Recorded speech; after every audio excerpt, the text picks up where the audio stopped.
You're listening to the Two Tongues Podcast. And now your hosts, Kyle and Chris. Here we are again. Another episode about to be recorded. What's up? Not much, man. You just listening to the intro there, I have been messing around a little bit with some AI things. Yeah. That, just to see if I can like make us a new one. You know what I mean? Yeah. Because there's some like pretty good stuff out there. I was thinking about that too in terms of like voiceover stuff. Mm-hmm. We've been at this for a while now, so might as well start experimenting. Yeah, people get new intros, Yeah. Or at least people add things to their intros. How far did you get? Not very. It's tricky, It's pretty cool, but it's definitely tricky. It takes a bit of fiddling. Yeah. Yeah, I had that same experience with all the video editing software. Which I barely use at all, but every now and then I have to like fix the audio. So the stuff that I've been using is AI, and basically you type in a prompt. You're like, I want it to look like this. I want it to like show these images, and I want it to say this with this kind of a voice, and it pops it out for you. So I can tell you, AI has been helping me quite a bit with the solo episodes, and this is how it goes. Generally, if I'm looking for sources, I have to kind of know who said it, or I have to know something to track down a source. But now I just go to Copilot and I ask a question. I'm like, did Eusebius say XYZ? Oh, he did? Provide me the source. Boom. It's pretty fucking amazing. It's pretty cool, man. It's pretty amazing. Copilot? Yeah. I never heard of that one. It's like I think it's on my Microsoft browser, Edge. Oh, okay. Pretty sure that's what it is. Is it Edge? I think so. And it's just another tab on Edge. So you're doing your normal searching, but if you click on Copilot, you can ask it questions or, whatever. And it's just this AI thing. But I've been told that one of the things, and I think not all the AIs do this. So I can't be more specific, unfortunately, but some of them will make up information. Oh, really? Yeah. Oh, yeah. Fuckers. And then you have to ask it for the sources to find out whether what it told you was made up or not. Gotcha. Yeah. Lying. And that's fucking amazing. Yeah. Because we're talking about machine learning that's not being programmed to learn to lie, but it's figured out. These people are going to keep asking me for questions. I gotta say something. Yeah. Right. That's pretty funny. It's weird. Yeah, man. AI, it's a lot of people are against it, but I think there are uses for it. I think so. It's not completely worthless. No. Maybe a demon, but yeah, it's for demon for sure. So I got a text message from a former colleague, who happens to listen to the podcast. Oh yeah. And her text was, I hope you guys are going to talk about the Trump-Biden debate. Yeah, we will. And I was like, we is for sure. Tune in, because that's going to be the next episode. Is this somebody at one of your old jobs or a current job? One of my old jobs. Yeah. Cool, man. Very nice lady. I don't think I've told a couple of people IRL about the podcast. I don't know if anybody actually listens to it though. Yeah. I mean, I know that like a couple people do, family and a couple of family members, and things like that. I'll listen to it on occasion. But my grandma listens to it now. Yeah. We talked about that. Blaspheming. Yeah. Breaking your grandma's heart. Oh, Jesus. You're always fucking hitting that thing. I'm trying to, it seems like my voice is super loud, so I'm trying to move this mic away from my face a little bit. You don't sound super loud to me. I don't? No. Okay. My headphones must be turned up. So just out of curiosity, how was that concert last night? It was a blast, man. Yeah. You have the evidence of how much of a blast it was. Yeah. So tell the people who you went and saw. Oh, so I went and saw the Early November. You guys can see the T-shirt I'm wearing. So so this is a band that they started, like, I think it was 2001 out of New Jersey, and they were a part of that pop punk emo scene from high school. Yeah, on Drive Thru Records. And it was a band that I had loved from the very first time I heard them. Mm-hmm. And we saw them. I say we, like me and my wife, but even before we met, We both followed them and saw them live several times. But when we started dating, we saw them together. And then after we got married, they were coming to town like right around our anniversary every year. And we would go every year to that one show, small little venue. The band never made it huge, although they freaking deserve to have at least one, money making hit, for Christ's sake. Yeah. Just solid band. So again, every year we go to this same venue. And I just happened to see both of your brothers there yesterday. Yeah. It's funny. Yeah, my one brother, he was I guess he watched the concert with you. He was like standing with you guys, and he showed me this video he recorded of you and your wife rocking the fuck out, man. You're both just like he's like a lot of finger pointing, a lot of yeah, it's a good one. I'm gonna have to get him to send that over to you. I would love to see it. Super entertaining. I was doing a lot of dancing, and I'm not a dancer. You're not a dancer, but I was doing a lot of dancing. It felt good while I was doing it. It's not the danciest music, Depends, man. I guess that's true. Some of their more modern or more recent stuff is a little dancier. Yeah, and it's funny because I have this memory of when me and my wife were dating. We got caught in traffic on the freeway, and we were listening to music. Mm-hmm. We were listening to New Found Glory. So what am I going to do? I'm stuck in traffic. I'm listening to New Found Glory. I'm not going to be singing and rocking out. So I was singing and rocking out. Yeah. And just, it's like not even paying attention to the fact that she was sitting next to me. I was in my zone. And the whole time she has her phone just down by her.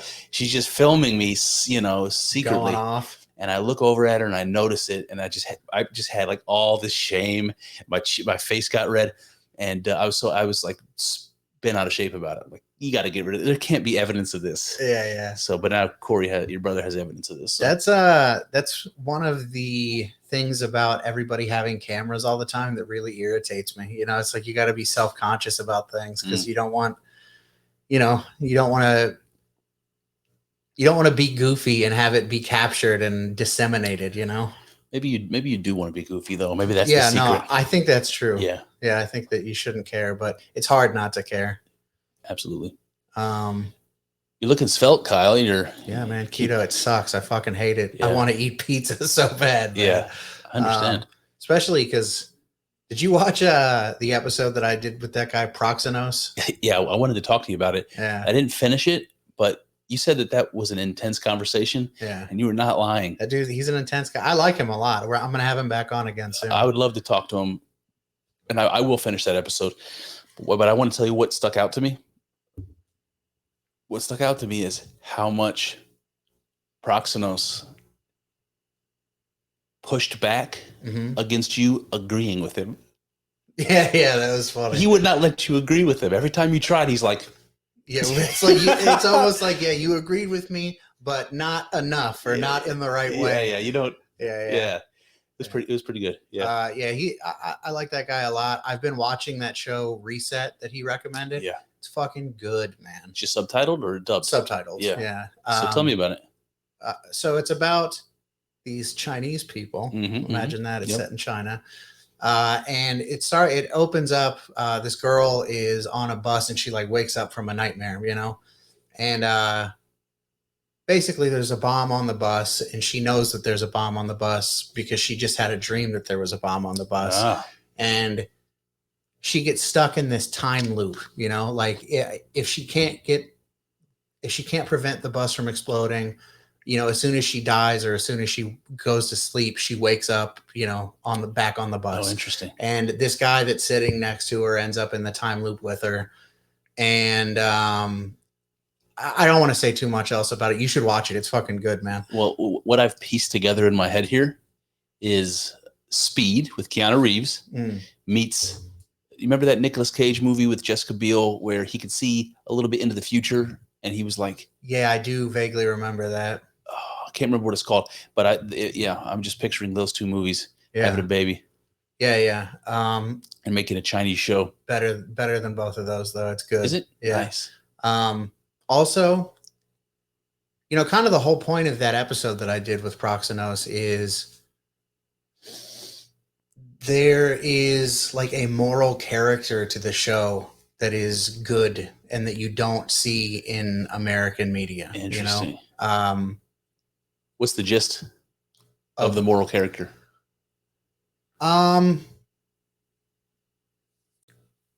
So it's not so much, like sometimes I'm just, for some reason, The Office has popped into my head, like most of the time The Office is funny, but every now and then there's like a heartwarming episode. Yeah. It's not like that, but it's just like the general thrust of the show. It's not like completely obvious. They don't make it the point of an episode or anything like that. It's just kind of like baked into it that like, so for instance, in pretty much every like Western TV show movie, men are portrayed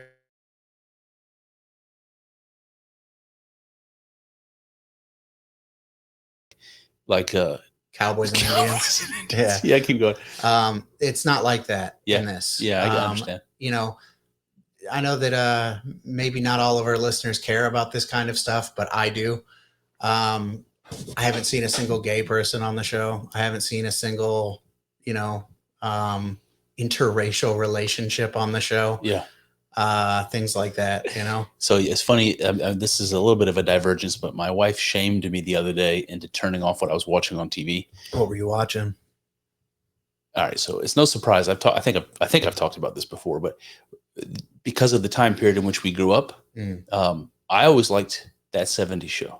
I really enjoyed it, and I'll rewatch it like I would rewatch The Office or Arrested Development or something. I'll go back and rewatch it. I fucking loved it. Yeah. So they came out with a new one, just like they're doing, with everything else, like Fuller House and all these shows.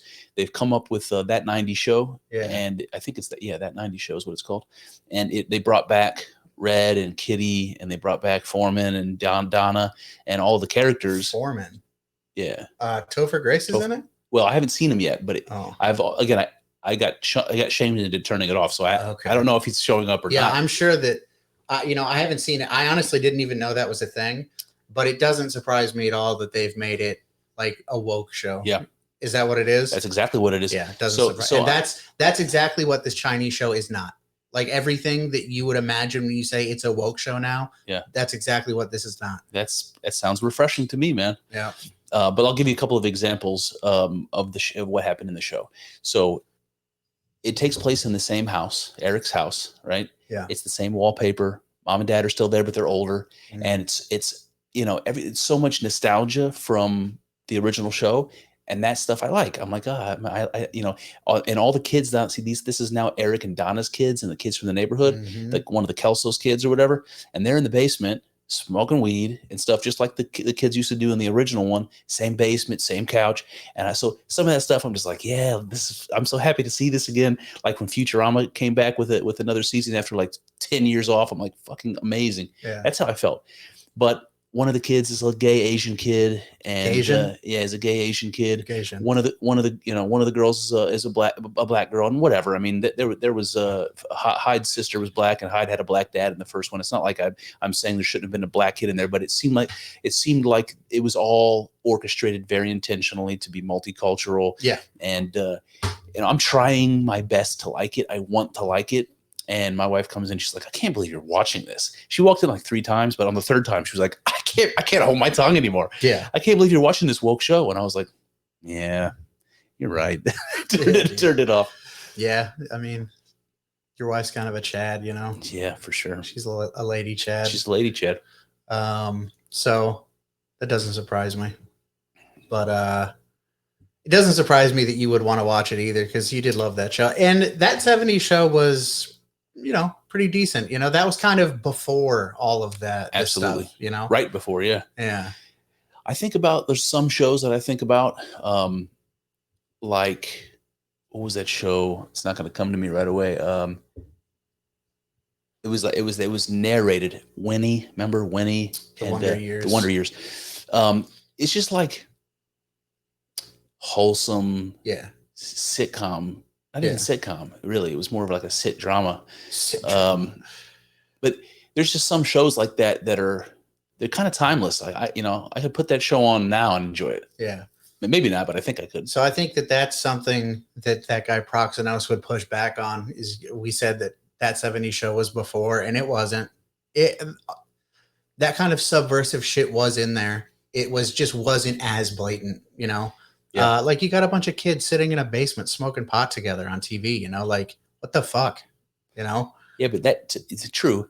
I mean, I would have said what the fuck in the 1950s. Yeah. But I guess what I'm saying is that always seemed to me like, well, that's what kids are really doing, and this show has the balls to show it. Do you think the kids were doing it as much before they saw it on TV and saw that it was cool to do? I mean, surely there were some rebel kids out there who were smoking pot in the basement, out in the garage, whatever, but TV and our culture, our like mainstream culture, normalizes things. Sure. And it makes the like general population into those few like bad kids. You know what I mean? Yeah. It like normalizes everything. So I don't disagree with any of that, and I'm sure you're right. But I'm just in my mind, I'm picturing the difference between the 50s and 60s, and it wasn't in the media then. I don't think. Right when the like drugs when and the stuff? psychedelic revolution happened, Yeah, it wasn't like being made okay. It wasn't being made to be perceived as okay to young people in the media. Well, it was very. Go ahead. It just depends on how you mean in the media, because it definitely was in the media. I mean, it may not have been on TV because TV was very different back then. It was in music though. But yeah, it was definitely all the rock stars were, people knew they were doing drugs. And TV at that point was normalizing different things.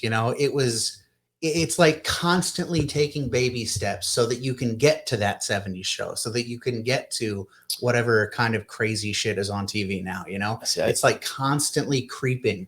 Yeah, I can't argue with that. However, that doesn't seem to have a goal. It seems like a never-ending process of degeneracy, of becoming more and more degenerate. You don't think that might be the goal? Yeah, but I don't think it has an end, is what I mean. I think it just keeps going and going. And the question I have as far as that goes is, I think if you let it keep going, it doesn't have an end. Right, it doesn't have an end. Yeah. Unless it totally destroys the host, which is a possibility. Yeah. So here's my question about that: is the answer to that? I think you're probably leaning this direction, that going back to the 1950s, taking away all of the influence that has brought us off the rails, let's say between then and now, is that the solution? Is that what's best? Or was there some interesting middle point as the degeneracy started to grow, where the ideal spot was somewhere? Was it somewhere? We've passed it now. That seems to be for sure the case. Was it the 50s culture? Was it the 70s culture? Like, I think we need to go back to pre-50s. I don't even know if that's possible, to be honest with you, but I think that if I could like snap my fingers and have the media be rewound to a certain point, I might pick like the 30s. Yeah. Something like that. Back when, like you go to some downtown liberal area and you grab the first progressive idiot you see, and you ask them how they feel about, the social climate of the 1930s, and they're going to be appalled, but I'm all for it. Yeah. Like I say, let's go back to that. Yeah. Maybe even earlier than that. When did women get the right to vote? 1919. Still makes me 1920. It still makes me cringe a little bit to talk about whether it's appropriate that women should have been given the right to vote. Like the fact that's even a question. It's been all downhill, man. So I'm not like saying that women shouldn't have the right to vote based solely on the fact that they're women. I think that there are a lot of very intelligent, well-reasoned women, Yeah. But I just don't think that everyone should be able to vote. Me either. Me either. I think that the fewer people, the better, honestly. Yeah. I wouldn't even say that I'm qualified to vote, right? Yeah. But based on the standards that I wish would apply. Yeah. Now I mitigate that by only voting on the issues that I've actually looked at, or only voting on the candidates that I've actually looked into. Yeah. I'm never voting party line, and I will skip shit if I don't know what it is. But there's lots of people who don't know and don't care, and just they vote tick the anyway. Boxes. And those motherfuckers should not be permitted to vote. 100%. I don't know if it's irresponsible. 100%. You've been given a giant responsibility, and that's how you're treating it. Yeah. It's baffling. Yeah. It's not good, that's for sure. But yeah, I don't think that women should not be able to vote based on the fact that they're women. But like I said, I do think that ever since women have had the right to vote, it's been a steady decline. Well, I can say that there's one area in that whole realm that seems right to me, and that is, I'm trying to think of the phrase they use, where compassion becomes a cancer. And I don't know what it was. I was watching something recently, and they were talking about like a protest or gay rights parade or pride parade or something. I can't remember what it was, but something lefty like that. And something gay. And the person was talking about how everybody in the crowd, not everybody, but like 75% of them were women. Oh, I know what it was. It was a protest. It was one of those pro-Palestinian protests. So you've got all these American Western women. Yeah. And most of the crowd is women. Yeah. And they're out there. They're out there because of compassion. Yeah, they're out there compassionately protesting. Like, we should have to wear burqas. You know, like exactly. It's fucking crazy. So when we start talking about strictly on gender lines, whether compassion becomes a problem, I think the present circumstances that we're in shows us clearly that's the case. Yeah. And I think women have a larger role in terms of responsibility because of their personality, because the fact that they 100%. I agree with you. Women not only are more compassionate, they also paired with that, they have that mama bear thing. Oh yeah. And that combination of compassion and mama bear instincts, Jesus Christ, you get the wrong thing mixed up for your baby. You think instead of protecting the life of your baby, you're protecting gay people or trans people or whatever it is. Jesus fucking look out. Yep. You know, it's terrifying. And I think it's not exclusively a woman thing, but I think it's disproportionate, and it has to do with biology. It has to do with how we're put together. And there's nothing wrong with women being compassionate. It serves a fucking purpose. Yeah. But they shouldn't be able to vote. Repeal the 19th. Yeah, I don't know, man. I think that as far as like that compassion, so it's like you think about a mother and a father, you know, and how they raise kids. If the father acted like the mother all the time, those kids are going to be a nightmare. Yeah, if both parents are behaving like the mother, those kids are going to be a nightmare. Yeah, 100%. They're never going to grow up. They're never going to like be able to handle anything. They're going to think that they need to get whatever they want all the time. And again, I'm not even saying that all women are like this. I know women who are not like that, but the exceptions prove the rule, you know. Just because you can say, oh, I know a woman who's very firm with her kids, blah, blah, blah, blah, blah. Okay, well, that's not most women, you know? Right. And the fact that, you know, like now I'm starting to get into like parenting and shit like that. But, you know, like it reminds me of the Fight Club line. He's like, we're a generation of men raised by women. I'm wondering if another woman is really the answer we need. And it's the truth, man. You know, it's like lots and lots of single mothers in the world is a fucking mess. You know, I mean, part of that is on men, you know, like a lot of men are knocking these hoes up and you know, just choosing to pay child support. If that, right. You know? If that, right. So it's not like it's all women, but it's a lot. It's women for sure. You know, like a lot. I think there are more people in the world who want to give all of the blame to men and be like, it's toxic masculinity. It's this, it's that. Yeah. They don't want any of these women to have any responsibility, you know? And then that's where the red pill fellas come in, you know? Listen, I think, that the force has to remain in perpetual balance. Yeah. You know, and I think that women temper men and men temper women. Yeah. And it's important that we have each other. I mean, as speaking as a man, I can say this firsthand.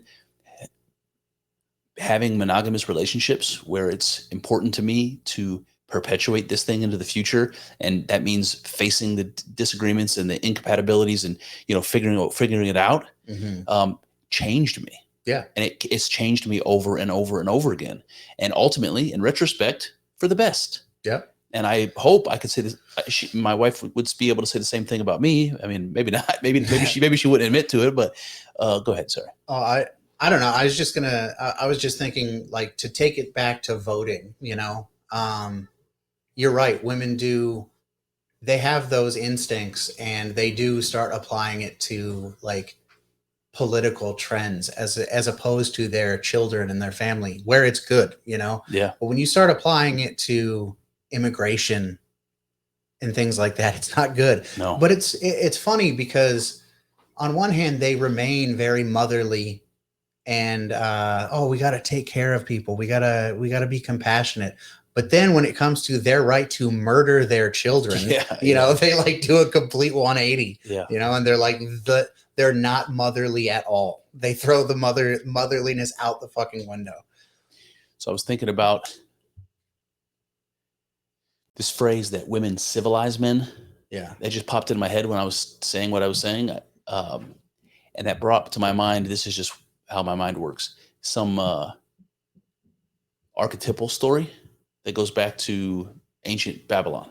And it's connected to the Gilgamesh epic. It's in that story. But the story is about, and I think there's like a biblical comparison, but it's about Gilgamesh's like arch enemy, his first enemy that he encounters, and it's a wild man in the forest named Enkidu. And Enkidu is this like terrifying, unbeatable force, but he lives out in the forest with the wild beasts, and he's basically a wild beast. And then what Gilgamesh does, because Gilgamesh can't defeat him in that state, he sends one of the prostitutes, and by that, this is like one of the priestess prostitutes, like temple prostitute, a professional prostitute. Yeah. He sends her out to the forest to tame the wild beast, reveal her wiles to him, right? Yeah. So she finds him in the forest. She shows him a little something. Then he is overcome by her, and he sleeps with her. And in sleeping with her, he loses half of his power. The first simp, dude. Enkidu was the first simp. But that is the archetypal story of a woman civilizing a man, and that's human nature. Yeah. It's Enkidu and the prostitute whose name I can't remember. I should probably know, but I don't remember. I think she's named. She's a named prostitute. We'll go with. I've got something I want. This is off topic based on all the political stuff, and forgive me if I'm taking you too far down the rabbit hole, different direction. We can stop. We got time. I was listening to that Amon Hillman guy. I told you, that fucking heretic, dude. Yeah, the heretic guy. I've been listening to him a little bit too. Yeah. He said something that really made me think, and I just I'm sure he did. I wanted to share this with you. All right, he's talking about one of those priestess prostitutes, but he was talking about like a festival or a holiday in ancient Greece, and the women would go to the temple of Hestia, I think it was, and they would all shave their heads. Yeah, I've heard him talk about this. Okay. Yeah. And I thought he said that you could go and you could have sex with some dude and keep your hair, but if you chose not to, you had to shave your head. Yeah, well, yeah, that's the rest of the story that so he did. I don't think he was putting it quite that way. He said what the women do in honor of this Hestia and this festival is to go and shave their head. But if you didn't want to shave your head, instead you could go and sleep with a stranger. It had to be a stranger, and it was somebody who was visiting that city from somewhere else for the festival. So people would come from elsewhere to celebrate, and if you found one of those people, then you could sleep with them, and then you had done your duty. You didn't have to shave your head. And maybe this was Danny Jones. I can't remember what podcast it was on, but the pushback he gets is so she's like a prostitute, and Hillman says, well, hold on, wait a minute. It's like you're thinking about this from a Christian cultural perspective, and this was a pagan world. This was far before Christianity. Yeah. It's like, and the way he explained it, he's like, this woman gets to be the incarnation, the embodiment of the goddess, and it was her privilege to go and share love and eroticism. It was like a spiritual gift that she's giving from the perspective of a religious ritual, and it's like hospitality. It's like some kind of that's how it's framed. Yeah. But imagine living in the time when that's how it seemed. This isn't a whore fucking a stranger for no reason. I wonder if their husbands felt that way. Yeah, I don't know. I don't know. Yeah, I just don't. I don't know, man. I'm not impressed with that Amon Hillman guy at all. The one thing I've heard him say many times that I need to understand more of is this thing about Jesus in the Garden of Gethsemane with a naked boy. Have you heard that? I don't know what the fuck he's talking about, but I would like to know what the fuck that's all about. Yeah, it sounds like manipulation of translation to me. I've looked into it a little bit, and I wish that I would have known that we were going to talk about this so that I could have found some examples. But in English, if you're a lawyer, there are words that are law words that we have too that mean something different in law speak. Sure. And it's the same way with Greek in medicinal language, because he majored in Greek specifically in the pharmacological aspect of it. So there are ways to use this word in a pharmacological sense that it's not what they're saying. And so I've heard people say that he is legitimately great with Greek translation, but he doesn't speak anything else. And he's not qualified to make the kind of statements that he is. And these people, by the way, that I've heard say this, they're not Christians. It's they don't have some vested interest in protecting Christianity, So I haven't heard any of that criticism, and you could be right. I can tell you, I noticed that Dr. Hillman will shy away from Latin whenever it's brought up. It's like he never wants to talk about Latin. He shits on it. Yeah. And not only does he shy away from it, shying away from it for me would be let's stick to the Greek, but no, he's that's all stupid, man. He's got this particular way of talking. He does. He's like a stoner. He's like a stoner. He's like a schizophrenic stoner, man. Yeah. He's that guy's it's hard for me to listen to him because he's so he won't stay on a thread. He jumps all over the place. He'll be talking about this and some tangential thing catches his mind and he's wants to talk about that now. He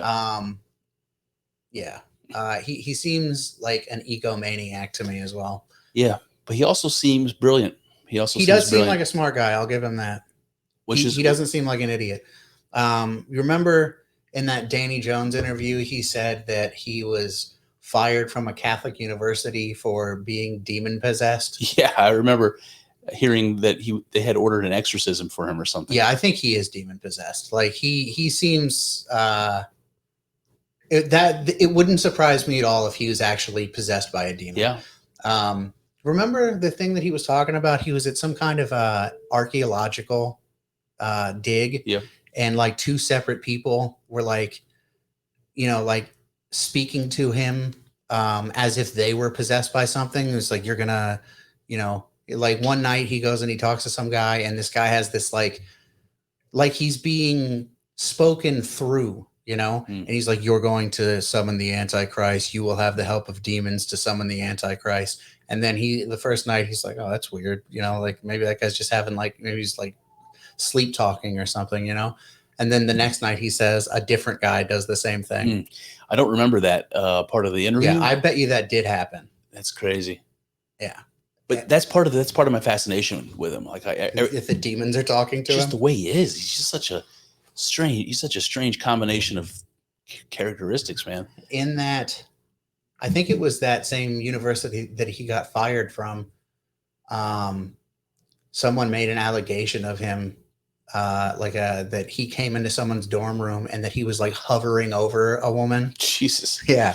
So I don't know, man. Now, when he talked about it, he was like, "Oh, that's ridiculous." It's like, can you imagine? It's like, yeah, I can imagine, you fucking devil possessed psycho. Amon is is like another Greek name for Zeus that he adopted. That's not his real name. Well, I know that Zeus was worshipped under the name Zeus Ammon, but that was a combination of Ammon, the Egyptian god. Yeah. So in Egypt, Ammon was considered to be the same god as the Greek Zeus. That was the Greek interpretation when they went to Egypt and learned about the Egyptian religion. And that's part of the stuff that fascinates me to no end, is when cultures that are different with different religions identify their gods with each other. Super interesting. But the Zeus Ammon is Zeus with these like gnarly goat's horns that curl down over his head. That's how you can distinguish a normal Zeus from Zeus Ammon.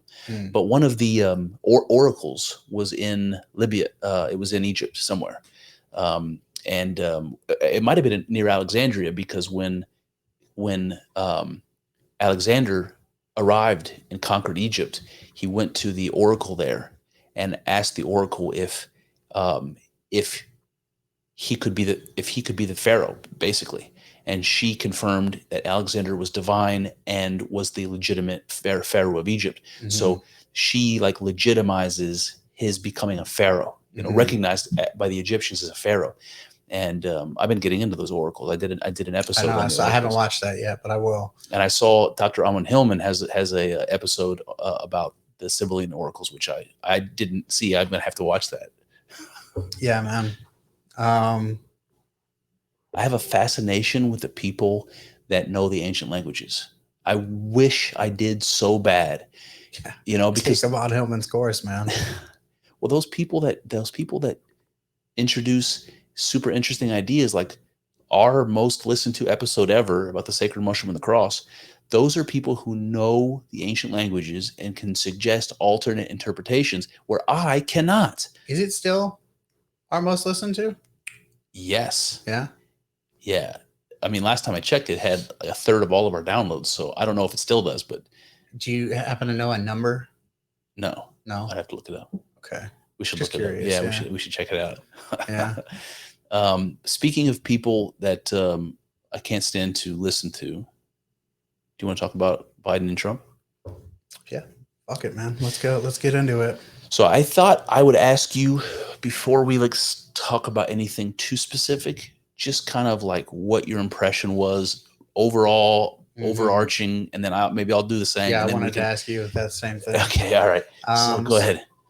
So before the debate even got started, I heard how it was going to be kind of run, and lots of red flags, right before the debate even started. First of all, no live audience. Yeah. Why? I wonder why. Yeah. It's because Donald Trump is having these like stadium filled rallies, and Joe Biden can't get like 5 people together on the White House lawn, So plus CNN wanted to be able to control the boos and jeers and cheers, because that sways people. Oh, for sure. Yeah. Like, let's get rid of that. Yeah, I think that's exactly the point. I think they needed to. They're running damage control. Before the debate even gets started. Yep. So that was a big thing. And the other big thing is the muting of the microphones. They said, in the beginning of it, when they give the rundown of how the debate's going to work, they're like, each contestant has a set of lights on their podium. And when the light is green, their microphone is on and they can speak.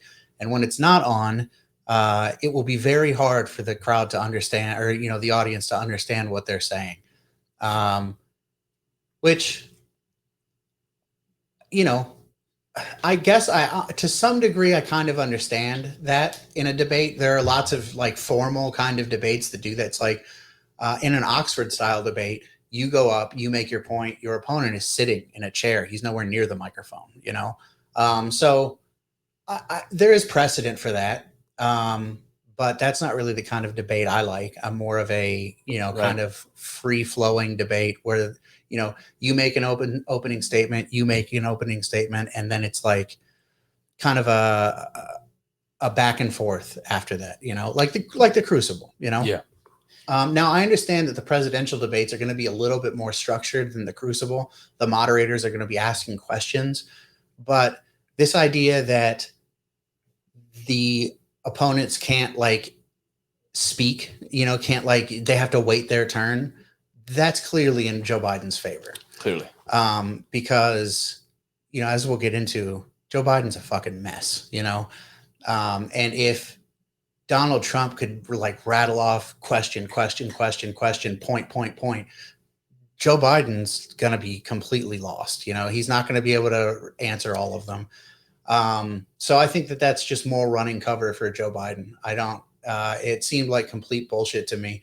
Now, I do think that it may have backfired on them a little bit because if you remember one of the debates, I can't remember if it was the first or the second one they did last election cycle, Trump was very bullish. And he was like interrupting like the whole time. And I do think it like backfired on him a little bit. And so, we're going to be shitting on Joe Biden a lot, but honestly, I don't think that Trump's performance was terribly impressive either. Yeah. He's obviously much more in control of. I mean, Trump seems like a sharp dude. He seems like whether you agree with him on everything or not, which I don't. He didn't seem lost up there. Yeah, he seems like completely coherent. Now, when the moderators asked him some questions, I feel like his answers were not great, but they weren't rambling, stupid answers Correct. either. He wasn't very specific on anything really. Yes. But he came off a lot better than Joe Biden. We'll say that for sure. Yeah. So I pretty much agree with everything you said. That's more or less, if I was giving you just my kind of big picture impression, what I would say. I thought that if you look at not having an audience and you look at muting the mics and you ask, what do those changes between the debates they had last time around and this time, who do those changes benefit? Mm-hmm. The answer is Joe Biden. Yeah. So, and CNN, as much as they try to pretend to be centrist, they're a progressive left group, just like all the others. Yeah. And they wanted to give Joe Biden a leg up in doing that. And they fucking failed. I mean, they gave him as much as they could, but as much as they could didn't work out for him. I kept looking for an earpiece in Joe's ear. I wondered if he had one, but I couldn't tell. Yeah, if he did, he either wasn't listening or he couldn't remember what was being said to him. Yeah. Now, do you think that the muting the microphone thing? Because I agree that Trump got a lot of good zingers in with his interrupting and talking back, and in the last debates, there were times when that worked in his favor, and there were times when he was criticized for it, and whatever. When they muted the microphones in this instance, Trump couldn't do that, and I think one of the consequences of that is that he didn't get the zingers. He didn't get the crowd favorites, the things that we're expecting from Trump. He didn't get as many of those. But one other thing that happened was he didn't come across as mean or pushy or unhinged. That's the word that the left kept using. They wanted to show Trump as being unhinged, and he just seemed like, because he was being muted, he just sort of stood there and he just kind of, stone-faced, right? While Biden stood there with his mouth agape, looking off into space. Yeah. And the contrast between that, I thought, made Trump look more presidential. It just made him look more presidential. Yeah. I don't disagree with that. I do think that it kind of backfired on them.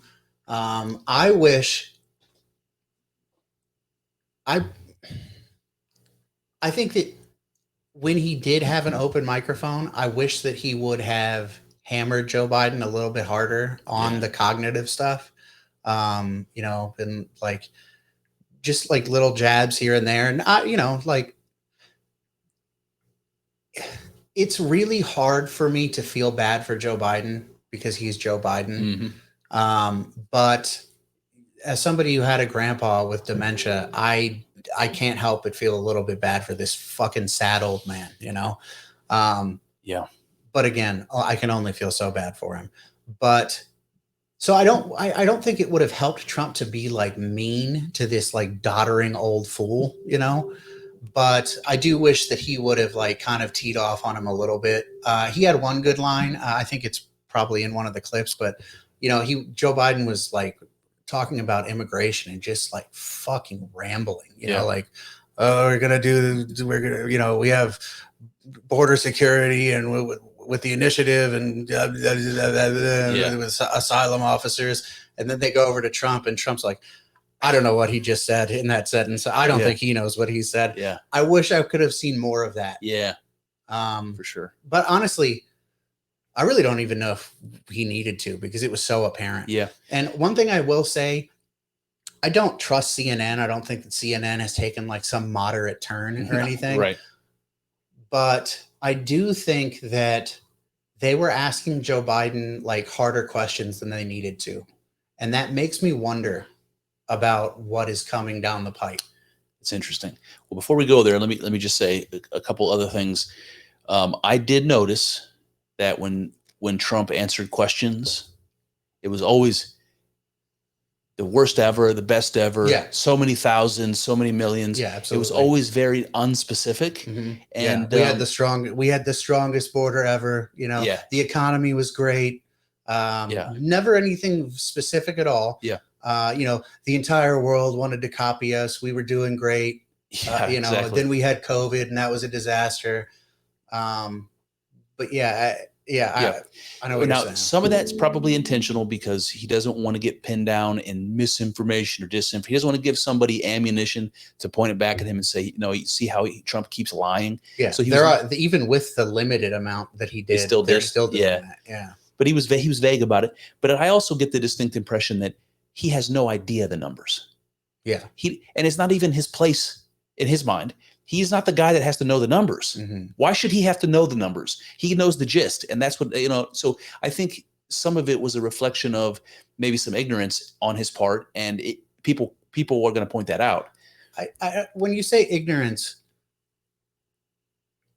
I think that Trump is completely capable if his advisors and stuff are like, here's a list of numbers that you need to memorize and like whenever he says anything, shoot these statistics at him. I think that Trump is completely capable of that. Yeah. But there are different kinds of political leaders and like heads of state. You know, there are like policy wonk kind of bean counting I'm having trouble like thinking of who that kind of leader is, but I know that there have been a bunch of them throughout history. People who are not like, you know, there's that kind, and then there's like the bravado, I'm the boss and I've got all this charisma, and people are, you know, I don't have to give those statistics because cult of personality. I speak to people's common sense. I say things that people hear and they go, yeah, that, you know, that's what I see. That that maps on to the reality that I see in my everyday life, you know?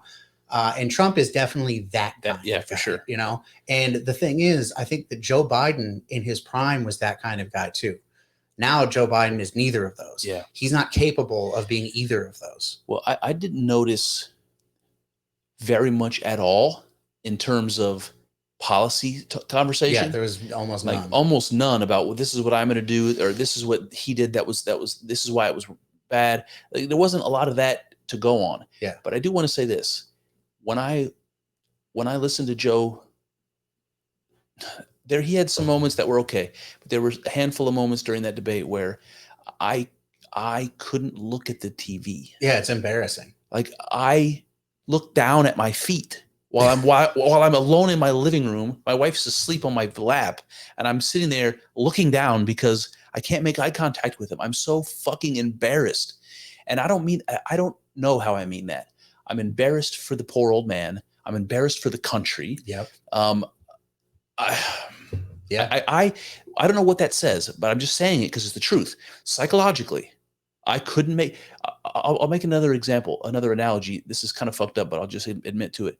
When I found out that my dad had cancer, I found it difficult to make eye contact with him for a while. Yeah. Every time I looked at him, it was like a reminder that he was dying, and it was overwhelming. And I found myself avoiding making eye contact with my father, who's sick and dying. And I don't know how to explain it, but that's something like how I felt looking at Joe. I couldn't look at him in his eyes. I had to look away. Yeah. Because the reality was so bad, you know? Yeah. It's like seeing like a husband who is just getting like berated. He's like a cuck, you know what I'm saying? His wife is like dominant over him, and he's just like, you know, I was talking about how on that show Reset, that men are not portrayed like idiots and weaklings, and you know, and it's like that. It's like that same kind of vibe when you watch like a TV show and they're portraying a man as just this like complete idiot, you know, and it's like hard to. It's like, oh my god, man. I think or like when you hear stories about people. Like a husband who's married to his wife and his wife cheats on him, and he finds out that he, you know, 15 years after the kid's born, that the kid's not his. It's like that kind of like embarrassment. It's like, oh my god, you know, exactly. Yeah. So it's interesting about this is only peripherally related, but when you're talking about the way male figures are depicted in the West in media. You're just thinking of the Homer Simpsons and the, you know, just like the father in the sitcom character, but even lots of the male heroes now, because they're just becoming replaced anyway by female heroes. Yeah. That the reason why, like Homer Simpson or Peter Griffin, like the reason, or Al Bundy, the reason that those people were so funny to ridicule, maybe that's the wrong word, to caricature that way, is because of the contrast to the reality. The reality, it's only funny that Homer Simpson is a doof because he goes to work every day at the nuclear power plant. He takes care of business, right? He brings home the bacon. He you know, I mean, he does. He brings home the bacon. He disciplines the children. He disciplines the children. But all of that, like, you know, we're getting away from the presidential debate here, but like he goes to work and he's sleeping and eating jelly donuts and he lets the nuclear power plant explode. Yeah. And then instead of like having a conversation and like disciplining his kids a proper way, he's choking Bart. Right. You know, he's like a fuck up all around. There's like nothing good about Homer Simpson. Correct. But I think the only reason that was funny is because at the time when The Simpsons came out, that type of a father was a caricature. Right? It's like everything a father isn't really, right? Homer is like a father may have one or two failing characteristics, qualities, but generally men are taking care of business. They're being men. In the 80s, when The Simpsons came out, men were fucking men still. Yeah. And it was funny. Homer was funny because that's not what men are like. That's a complete caricature of it. Yeah, I don't know. And that's been lost. People don't. It's not even funny anymore. It's just. I know what you mean, but I don't necessarily know that I agree that that's what it was. I think that what it was seeding this idea into people's heads that men are fuck ups. That's certainly what it was in retrospect. I don't know if that was the plan all along. I'm pretty sure it was. I mean, I don't think it would. Feminism has been a thing since way before the 80s. Yeah, I agree, but I don't think Homer would have been funny if men were really like that. If people's fathers were like Homer Simpson, you don't think that people watch things and they? I mean, it's like the old cliche line, "Funny because it's true." You know. Now, obviously, Homer is he's a caricature of that. You know. Yep. But I think that's what they were trying to get at. It's like it's not funny because it's not true. I mean, it's not true. You know, like there are lots of good men. You know, there are lots of good fathers and good husbands, but it's just like we're going to dial it up and we're going to make people think that, oh, man, yeah, a lot more men are like this. Yeah. And then that kind of like it's like manifesting reality, you know? Boy, man, I'm thinking about, when you say that, I'm thinking about Idiocracy. Yeah. And I'm thinking about Terry Crews. Is that who it was that was the president? Camacho. Yeah, President Camacho. Yeah. Well, I'm thinking about that in comparison to the reality. Yeah. Like Joe Biden seems very different. Yeah. But also the same. It's like, boy, every year that goes by, Idiocracy becomes less funny. Yeah, I think more scary. President Camacho and Joe Biden are very different, but I think if you took Camacho out and plugged Joe Biden into it, would have worked just as well. You know, it's like we got this like senile old man as the president, you know, who can't string a fucking sentence together. But yeah, I don't know. Let's go back to the debate. All right, so those are my high level remarks and yours. So where do you want to go specifically? So one thing, we were saying that none of them were being very specific. And we mentioned how Trump wasn't being specific. He was just saying, this is what I did in a very vague sense, you know? And then they would go back to Joe Biden for his 1 minute response. And Joe Biden, this was like a pattern throughout the entire debate. Trump would say, I did this. This is how great things were when I was president. And then they would go to Joe Biden, and Joe Biden would say, none of that is true. You're a liar. Yeah. Yeah. And then they would ask Joe Biden a question, and Joe Biden would say, this is what we're doing. This is the plans we have. And then they would go over to Trump, and Trump would say, he's the worst president that's ever existed.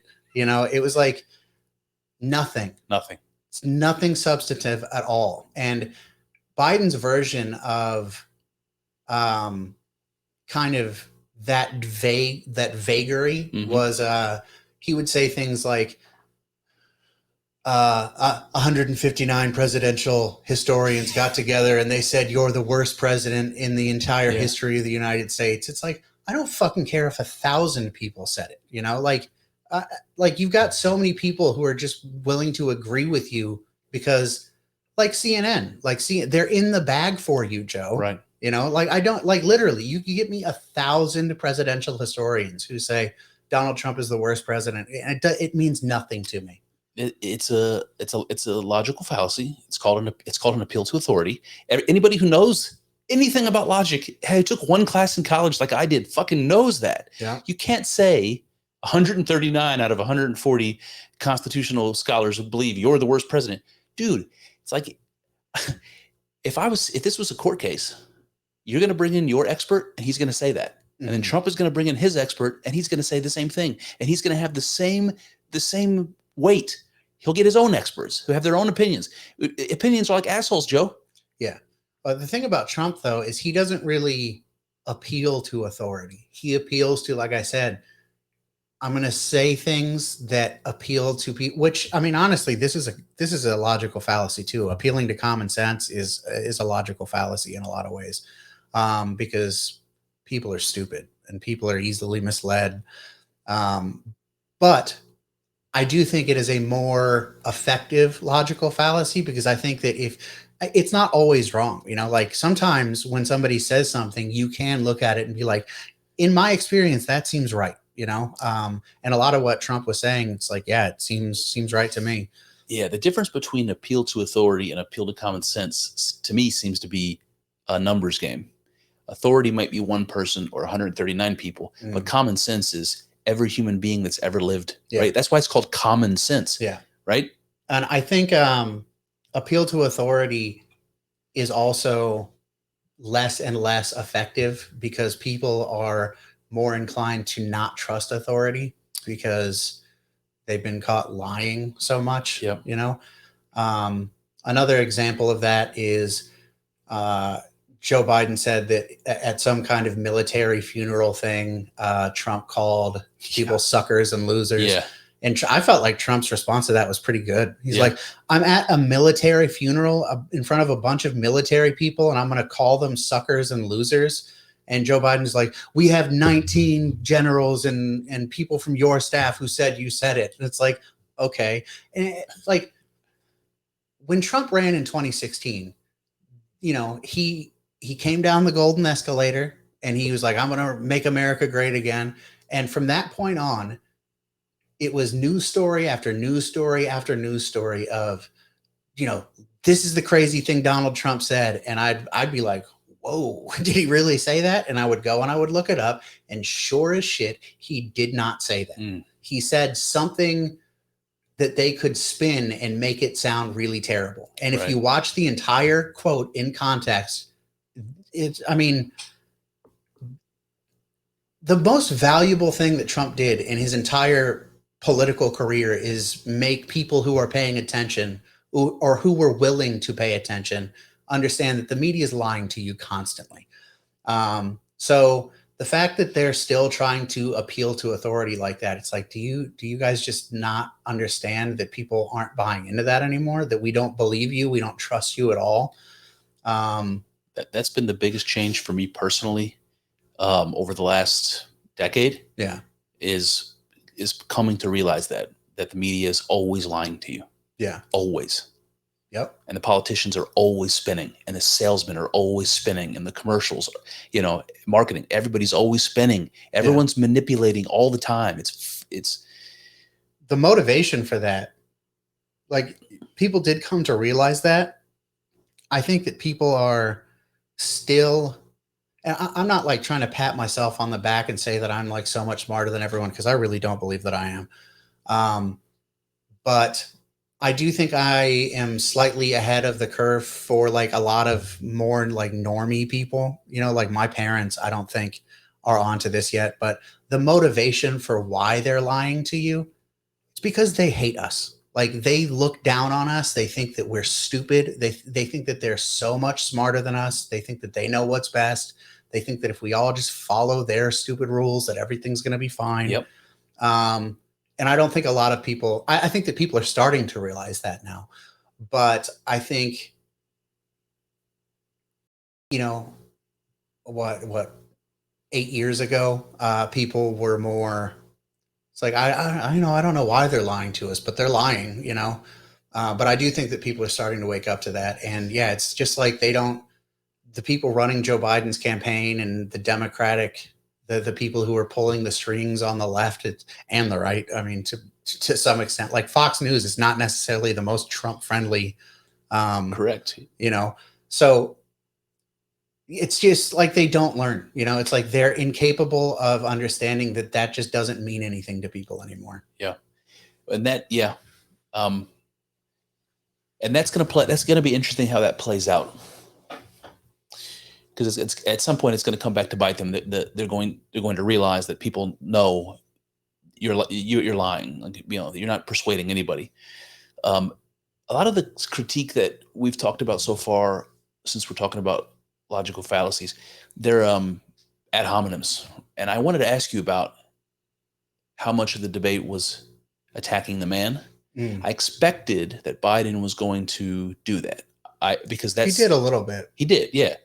In fact, he called Trump a whiner. Yeah, on two different occasions. The morals of an alley cat. He sure, whatever the fuck that means. Okay, let's stop on that one for a second, because that was one I wrote down, and I wrote it down because it stuck out. It had an impact, and that's what you remembered it. I remembered it, even though it doesn't make really any sense. We remembered it, and there's something about that's kind of old timey sounding. Yeah, he does that. That's like one of his things. He's like.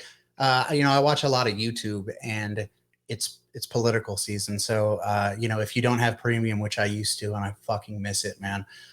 You get ads interspersed throughout whatever you're watching, especially if you're watching a long thing. And Joe Biden will come on and he's like, look, I'm just going to cut the malarkey. It's like, shut the fuck up, Joe. Or he'll call you Jack. Yeah. Like, listen, Jack. Yeah. He does. Yeah. He's big on that kind of stuff. It's like he's from a black and white movie. But I also think that was probably tested before he dropped the alley cat thing.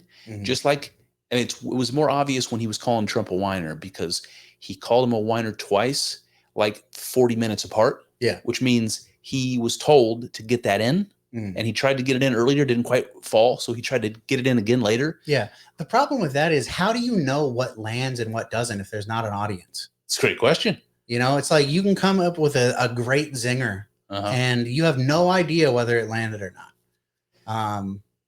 You remember Joe Biden has no idea about anything. So remember when Joe was like, You had sex with a porn star while your wife was pregnant. Yeah, you know. Trump was like, I didn't have sex with a porn star. Yeah. I thought that was a pretty good. That whole exchange was pretty funny. I don't know if I believe Trump or not. You know, like it wouldn't surprise me either way if he had sex with Stormy Daniels or if he didn't. You know. Yeah. Because it's so like part of what goes on in our culture that people accuse other people of things. Like Stormy Daniels, it wouldn't surprise me at all if they didn't, and she's like, he had an affair with me, you know, just to make him look bad, and just to get, I mean, she wrote a fucking book, you know. Yeah. And she had to give him all the money from it, so that's fucking hilarious. Yeah. As far as the ad hominems go, I wrote some of the stuff down. So you're a whiner. You have the morals of an alley cat. What about I just wrote Trump loves Hitler, but that's not what Biden said. But it was this exchange where he was like trying to associate Trump and Hitler. Do you remember that? Yeah, he was like, fine people and all that. Yeah. Going back to the stupid fucking Charlottesville thing, which again, you know, the media, especially in 2016, was like, you know, Trump said there's good people on both sides, and they conveniently cut off what Trump said right after that. Which was something to the effect of, with the exception of, you know, like people who are willing to be violent, or I don't remember specifically what it was, but whatever they cut off there. Yeah. It was like, it's like, oh, well, he didn't say anything bad then, you know. He was basically just saying there are people on the liberal side and there are people on the conservative side who are good people, and they have different ideas, but neither of them are bad, you know. And then you have this other group who are bad, and you have that group on both sides of the aisle, you know. You have Antifa, who are destroying Portland, and you know, Trump referenced that in the debate. Yes, he did. But yeah, the Hitler stuff. I think at one point Joe Biden said, you know, yeah, he thinks that he said a few times that Hitler had some good ideas. Has Trump ever said that? Not that I'm aware of. Well, would any person who is like running for public office in the current climate where Hitler is the most evil person who has ever existed, would anybody be willing to say Hitler had some good ideas? Probably not. I mean, that's the kind of stuff you have to tune into the Two Tongues podcast to hear. You know, that's not something that a person running for president is going to say, you know? Yeah. I would love to see, can anybody produce a video clip where Trump says that Hitler had some good ideas? I would love to see it. I don't think you can. I don't think you can. But Biden was really hammering that in, and it only lands with liberals that already hate Trump, because it's such an outrageous thing to say. But it's just an example of the ad hominem. So a whiner, he loves Hitler, morals of an alley cat, and then there was like some fear. There were some fear plays on both sides. But while we're talking about Biden, Biden said all the experts agree if Trump is reelected, we'll have a recession. You remember that? Yeah. Which is, it's not what happened last time. It's not. No, it's not. And it is what happened with Biden. You know, like, look at inflation. Look at, you know, it's like this thing that the liberal side does all the time. They accuse you of what they are doing themselves. They do it all the time. Yeah. Projection, we call that. Yeah. Another ad hominem thing was like early in the beginning. I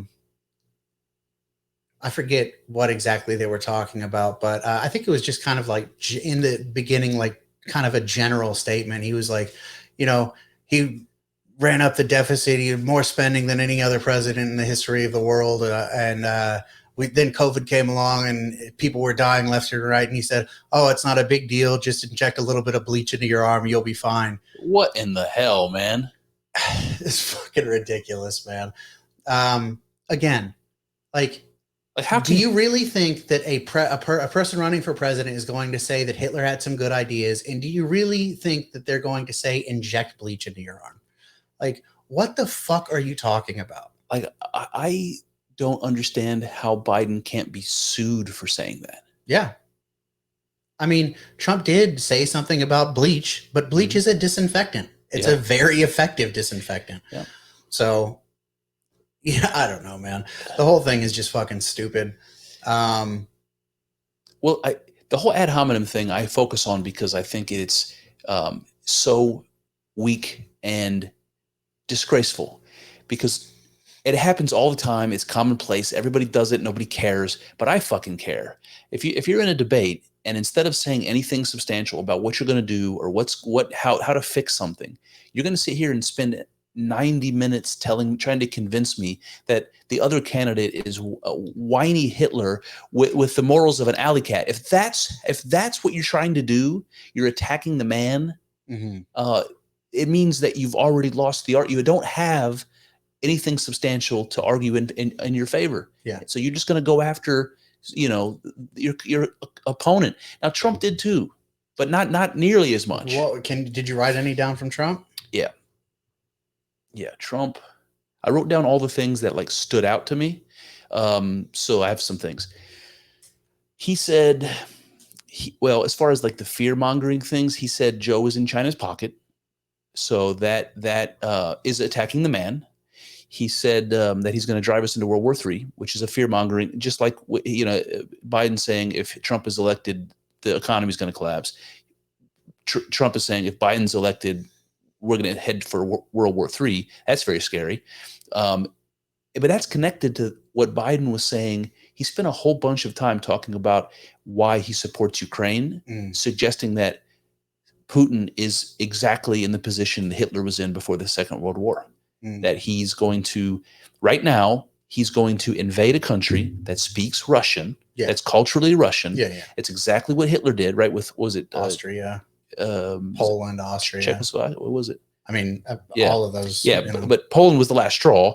And so everyone was like, well, they called that appeasement. Let's just give him. Let's let him take the German-speaking parts of Europe that they don't care anyway. They consider themselves German.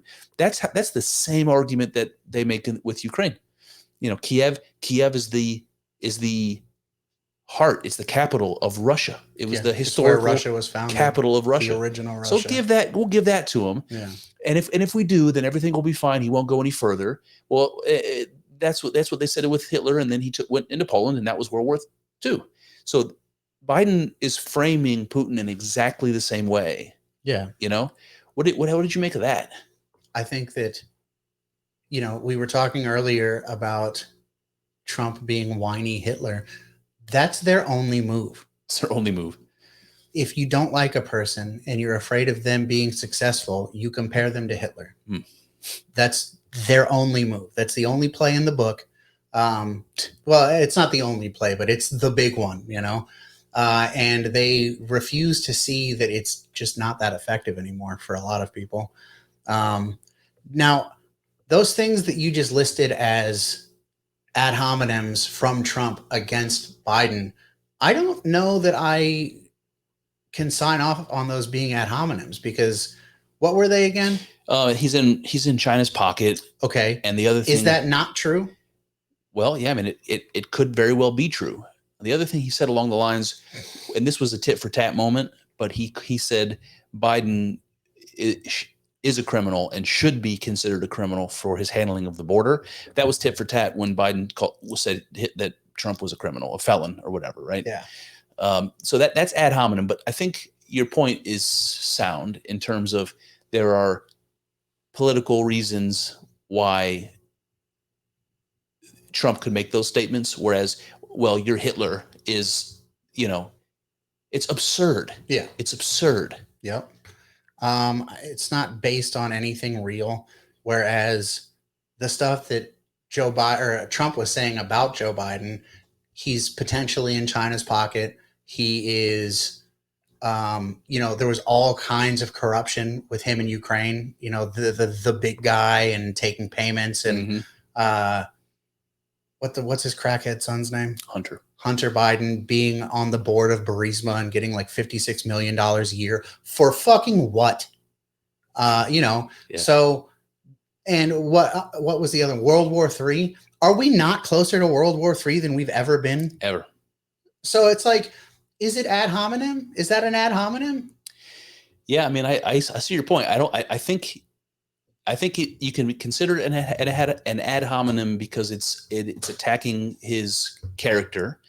But if you're comparing Trump's ad hominems to Biden's, I think there's a qualitative difference. I think for sure there's a qualitative difference. Yeah, I don't know. I don't think that it is necessarily criticizing the man. Like, especially, we'll just take World War III as an example.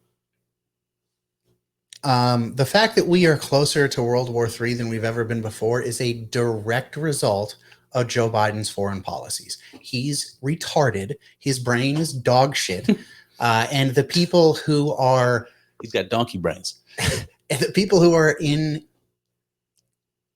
his cabinet and in his like sphere of influence who are helping call the shots are sinister, evil people who just want nothing but to, rape and pillage Ukraine. And, they want to do the same thing to Russia. They want liberal democracy all over the world so that they can do the kind of shit that they're doing here. I think that all of the stuff that you are listing as ad hominems from Trump, I think that it's based in reality. Yeah. And I just don't. I have a hard time saying that that's ad hominem. Yeah. Listen, I can't really disagree with you. It was way more obvious coming from Biden. To your point, he has nothing else. That it definitely seemed that way to me. Yeah. What do you say about the people who are saying that the decision to make this debate before the what do they call them? The convention. Before the convention was intentional. Yeah. That to demonstrate Joe's cognitive, so that they can replace him. Yeah, like that was all 4D chess, and this was planned. I don't. It wouldn't surprise me at all, because when you look at Joe Biden in that debate and you see that he's a senile old fuck,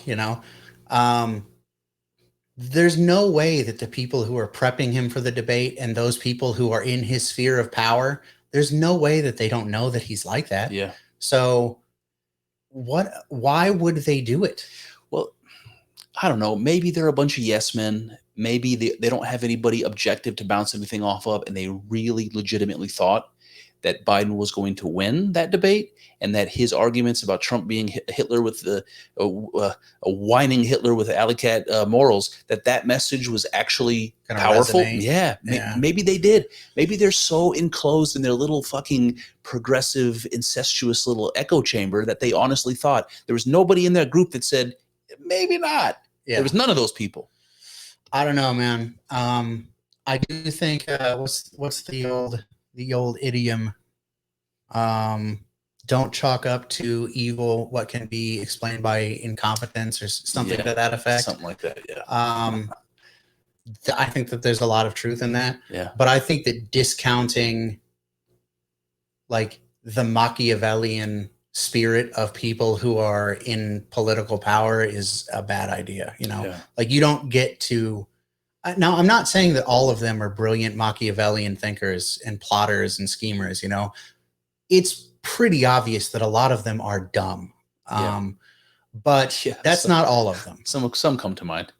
Yeah. There's quite a few. Yeah. But that's not all of them. That's definitely not all of them. And I have a hard time believing that everybody around Joe Biden is retarded, Yeah.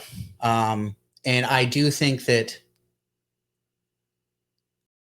if this was an honest thing, that some of those people might have been like, look, we don't have to debate, we can get through this and not debate once, you know? And they should have, if they want to run Joe Biden. If they want to run Joe Biden. Look, I really don't think, in 2020, they made a big deal about, after the election, about election interference. And, I personally, I can only speak for myself, but I have a feeling a lot of people agree with me that I have not seen any concrete evidence that there was no election interference, or that there was no election interference that had a dramatic result. Because there's an interference in every election. People do shit every election. Yeah. But it's generally so insignificant. I feel like Proxenos would have something to say. I don't think he would let you get away with saying that. Generally, there's a little fuckery.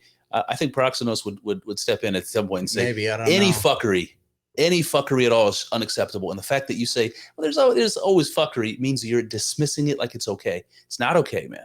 Not even a little fuckery. Yeah, I mean, I'm not saying that it's okay. I'm saying that even if it's not okay, even if like a person who does insignificant election fraud, those people should be criminally charged and they should probably go to prison, you know? But there's interference in every election and it's generally not enough to make any kind of a difference. That I have not seen any evidence is the case in 2020. Yeah. To me, in 2020, it seems to me like there's a very good chance that they stole that fucking election.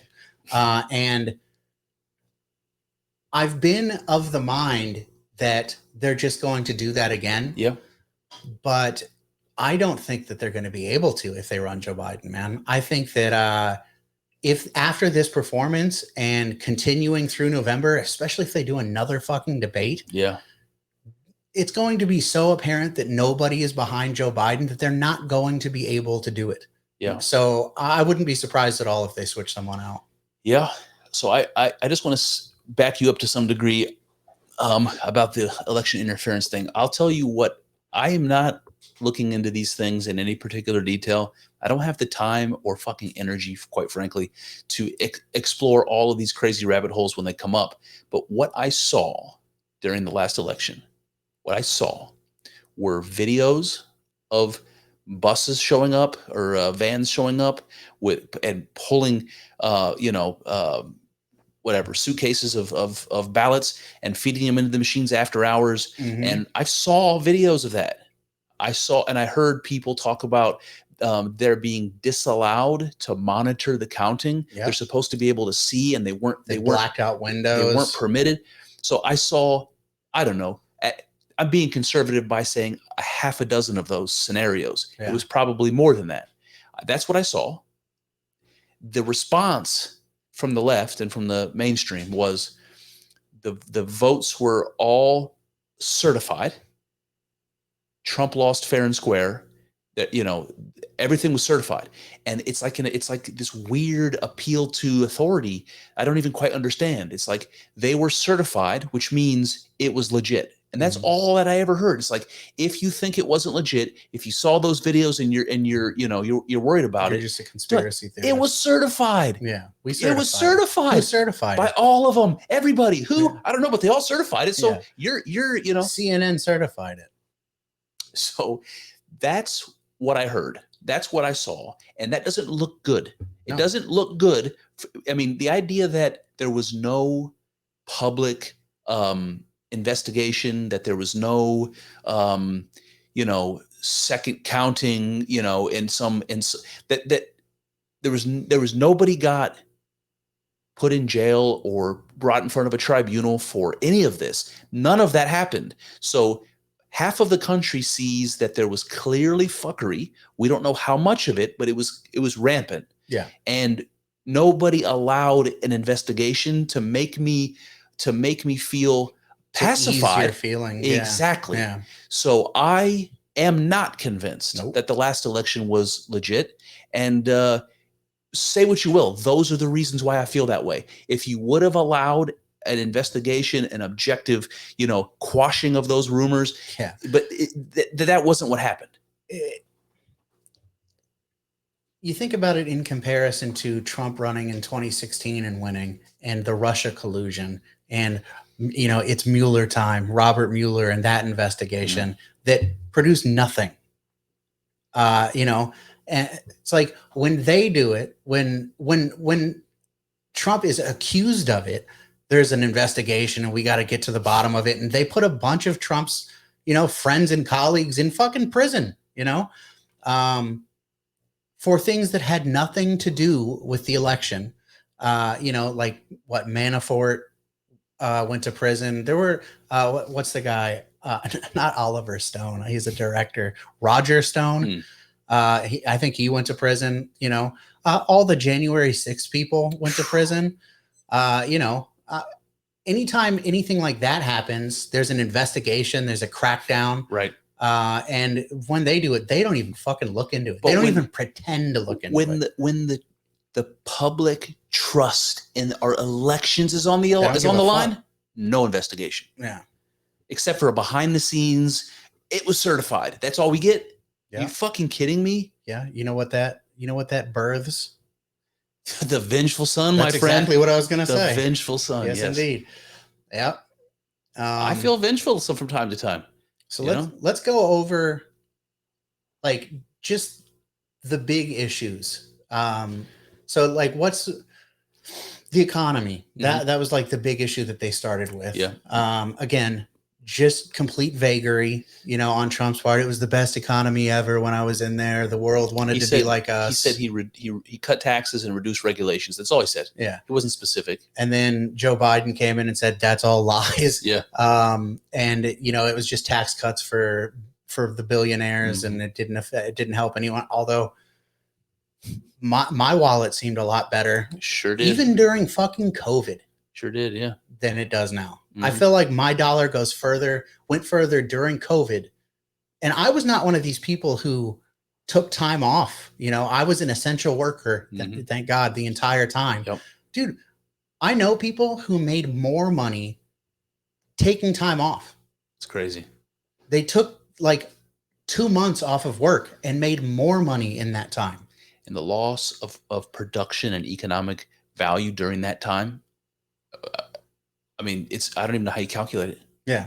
So, just complete bullshit. And, Biden at one point was, this might be in the clips I got. We got to get to those. Yeah, we can get to those. Biden was like, he started talking about, I did this, and, he would get on a roll where he was not really saying anything, but he was speaking kind of clearly. Yeah.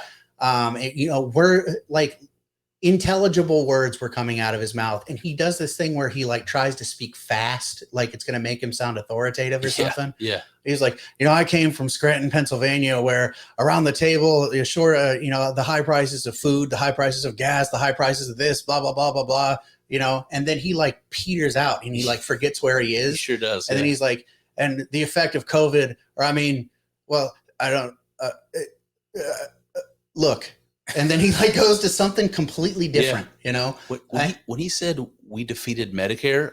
We beat Medicare. We beat Medicare. And then Trump is like, yeah, you beat it. You beat it to death. Yeah, he did. He did. That was a good one. Yeah. So that nothing, a big nothing. Nothing. The border was another. Yeah. Border. And there wasn't really anything substantial. Like when we talked about the economy and Trump said, well, I cut taxes and regulations. Well, that's legit.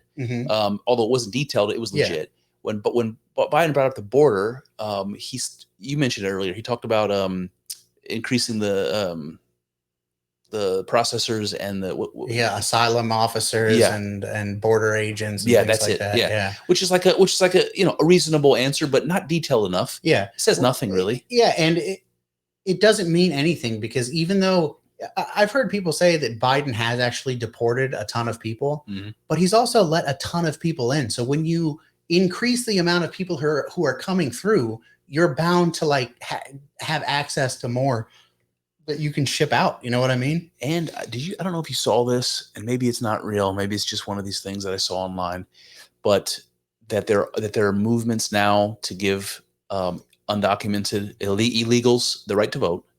And they're already appointing into public office illegals. This is an article that I saw.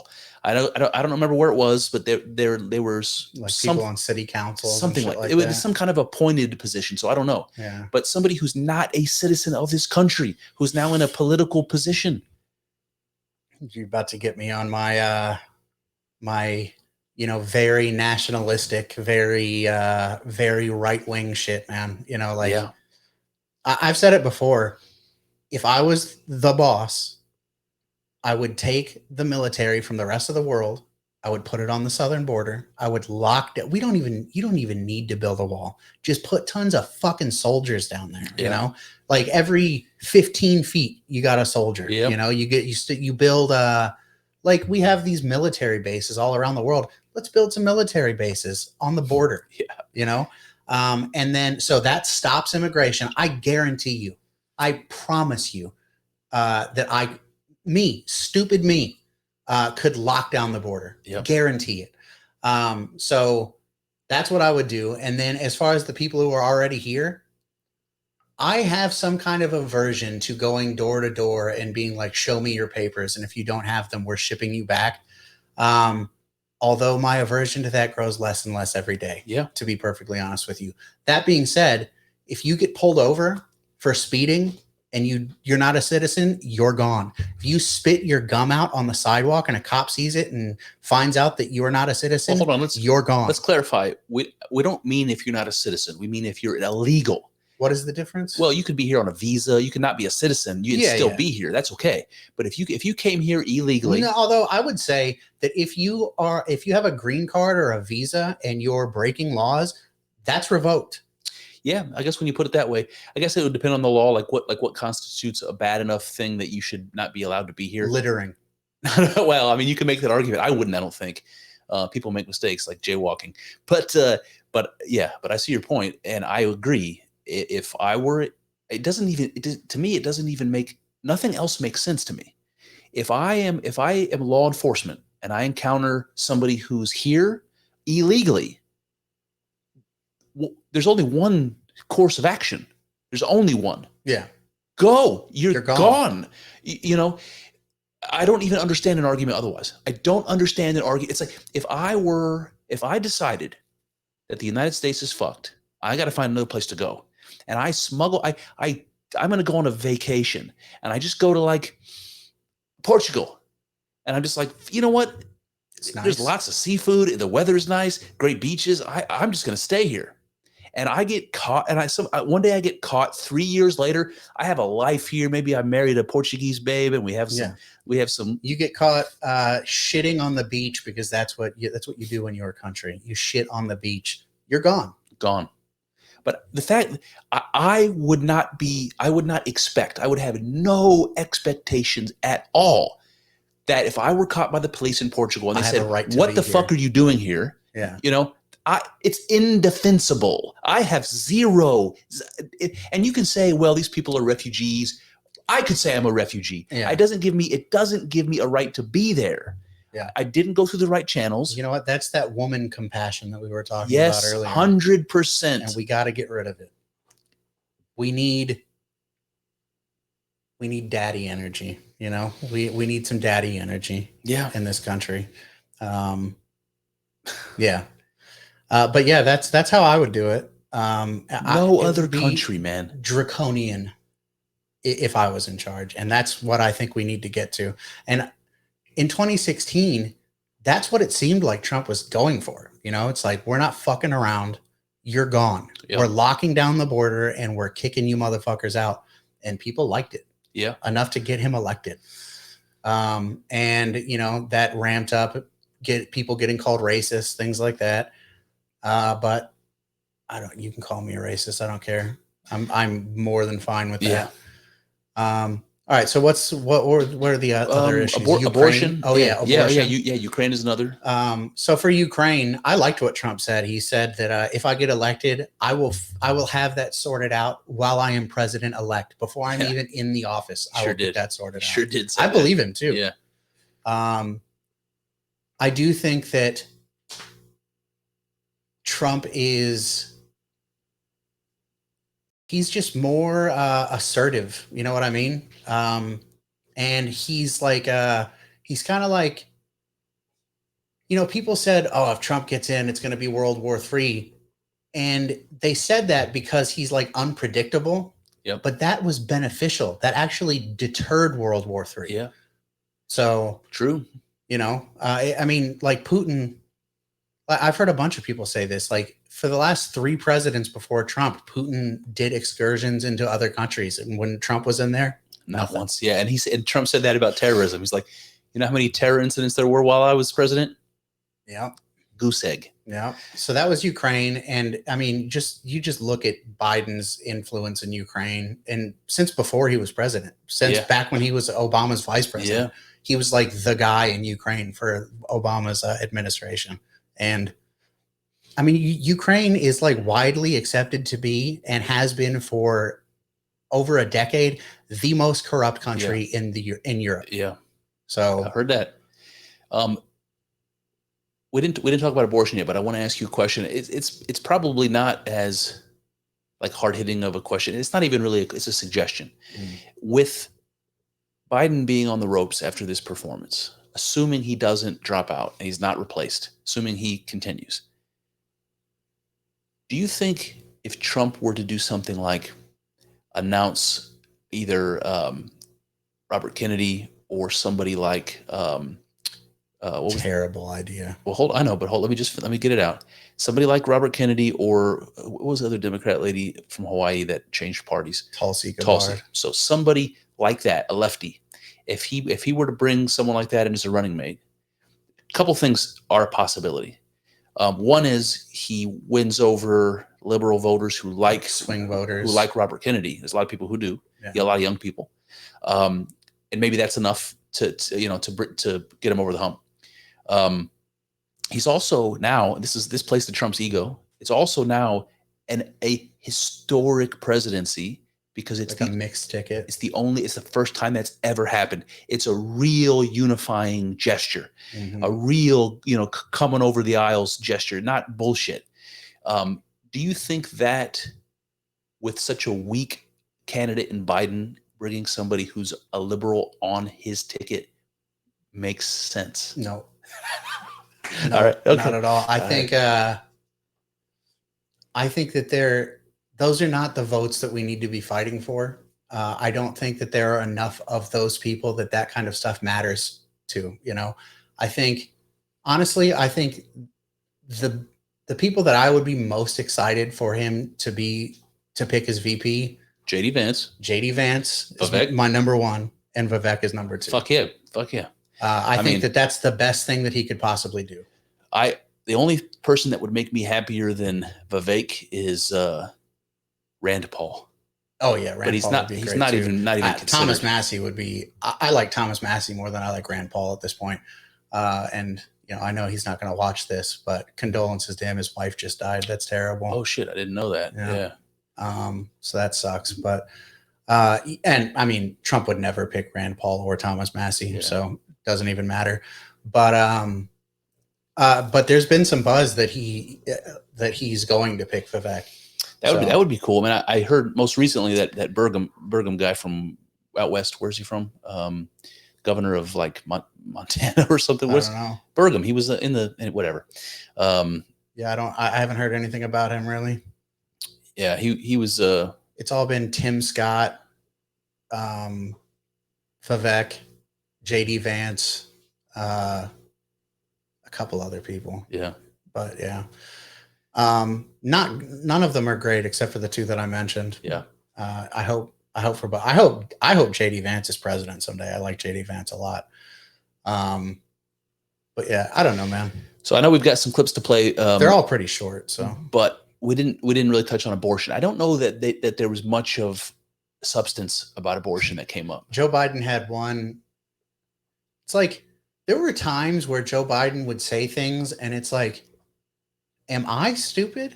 Like, am I stupid and I don't understand what point he's making? Or is he just like not saying anything, Because at one point they were talking about Roe v. Wade, and Joe Biden said, in Roe versus Wade, there are three trimesters, and the first one is between a woman and her doctor. The second one is between a terrible instance and the doctor, and the third one is between the woman and the state. What does any of that mean? I wasn't following that at all. What does any of that fucking mean? It's completely fucking ridiculous. Yeah. And I mean, what Trump said about abortion, I liked. He said, give it back to the states. Yeah, I've done what people have been wanting to do. Even a lot of liberal people give it back to the states. I thought that was a sufficient answer. I mean, to be fair, I would be completely fine with a federal abortion ban. Right. Like I think that that's good. And people like the people who want to push back on that and say it should be states' right. Is murder a fucking states' right? Can I go to California and murder someone? Or is that just a federal crime? Yeah.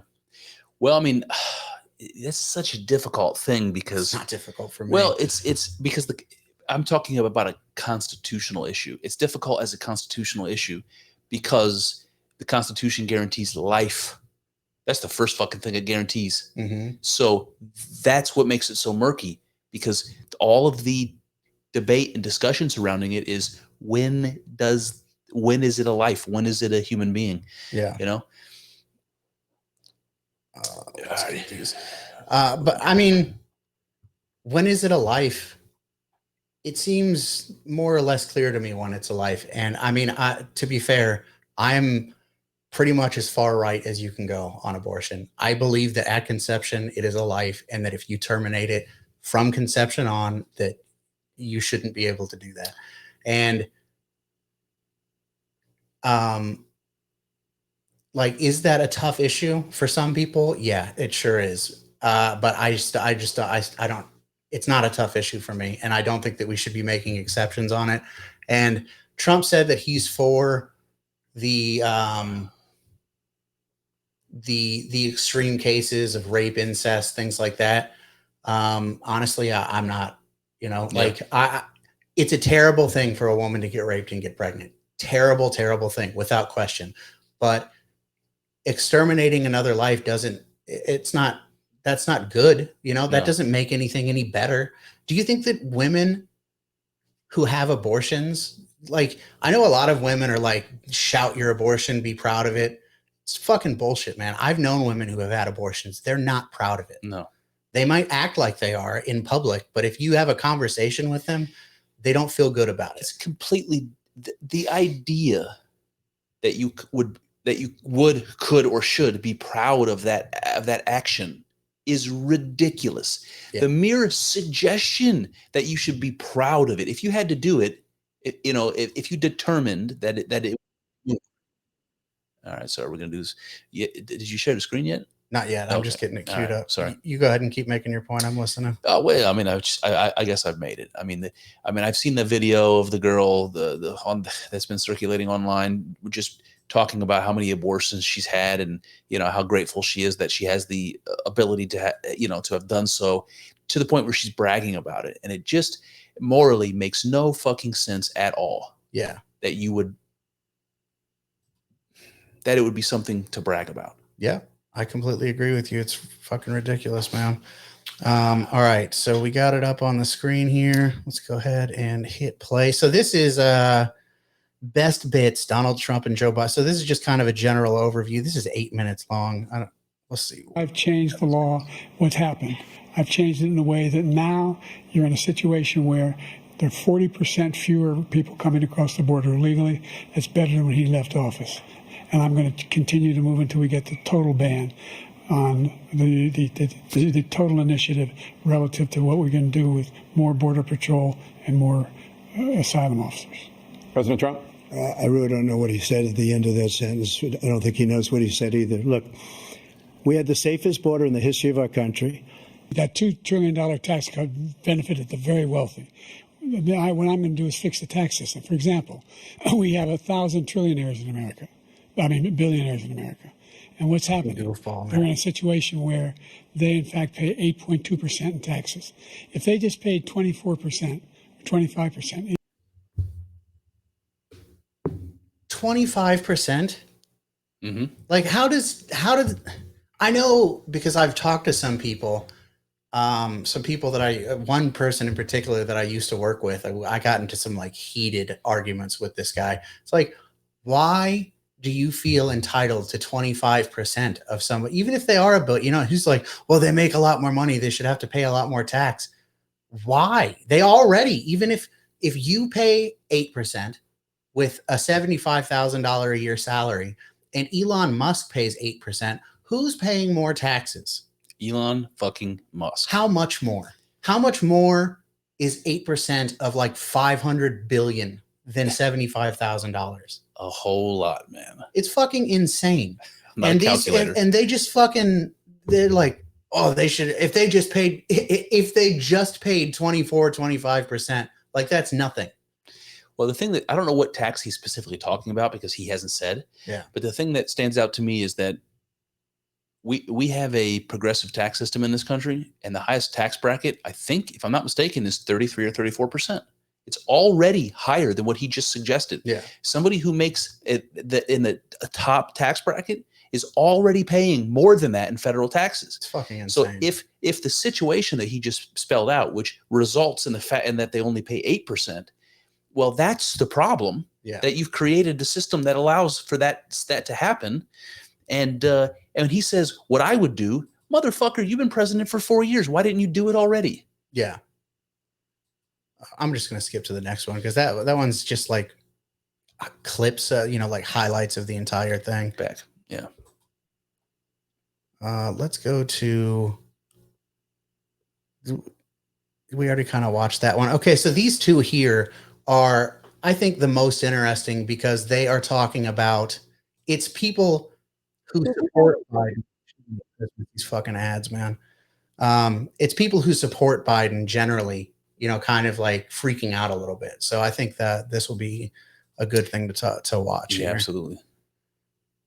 Let's get this bad boy up here. One thing that I would like to look into is, you see how we're so small over here? Mm-hmm. I would like to make this smaller and us bigger. Yeah, we got to figure that out. I'm an egomaniac. All right. All right. Oh, fucking mute.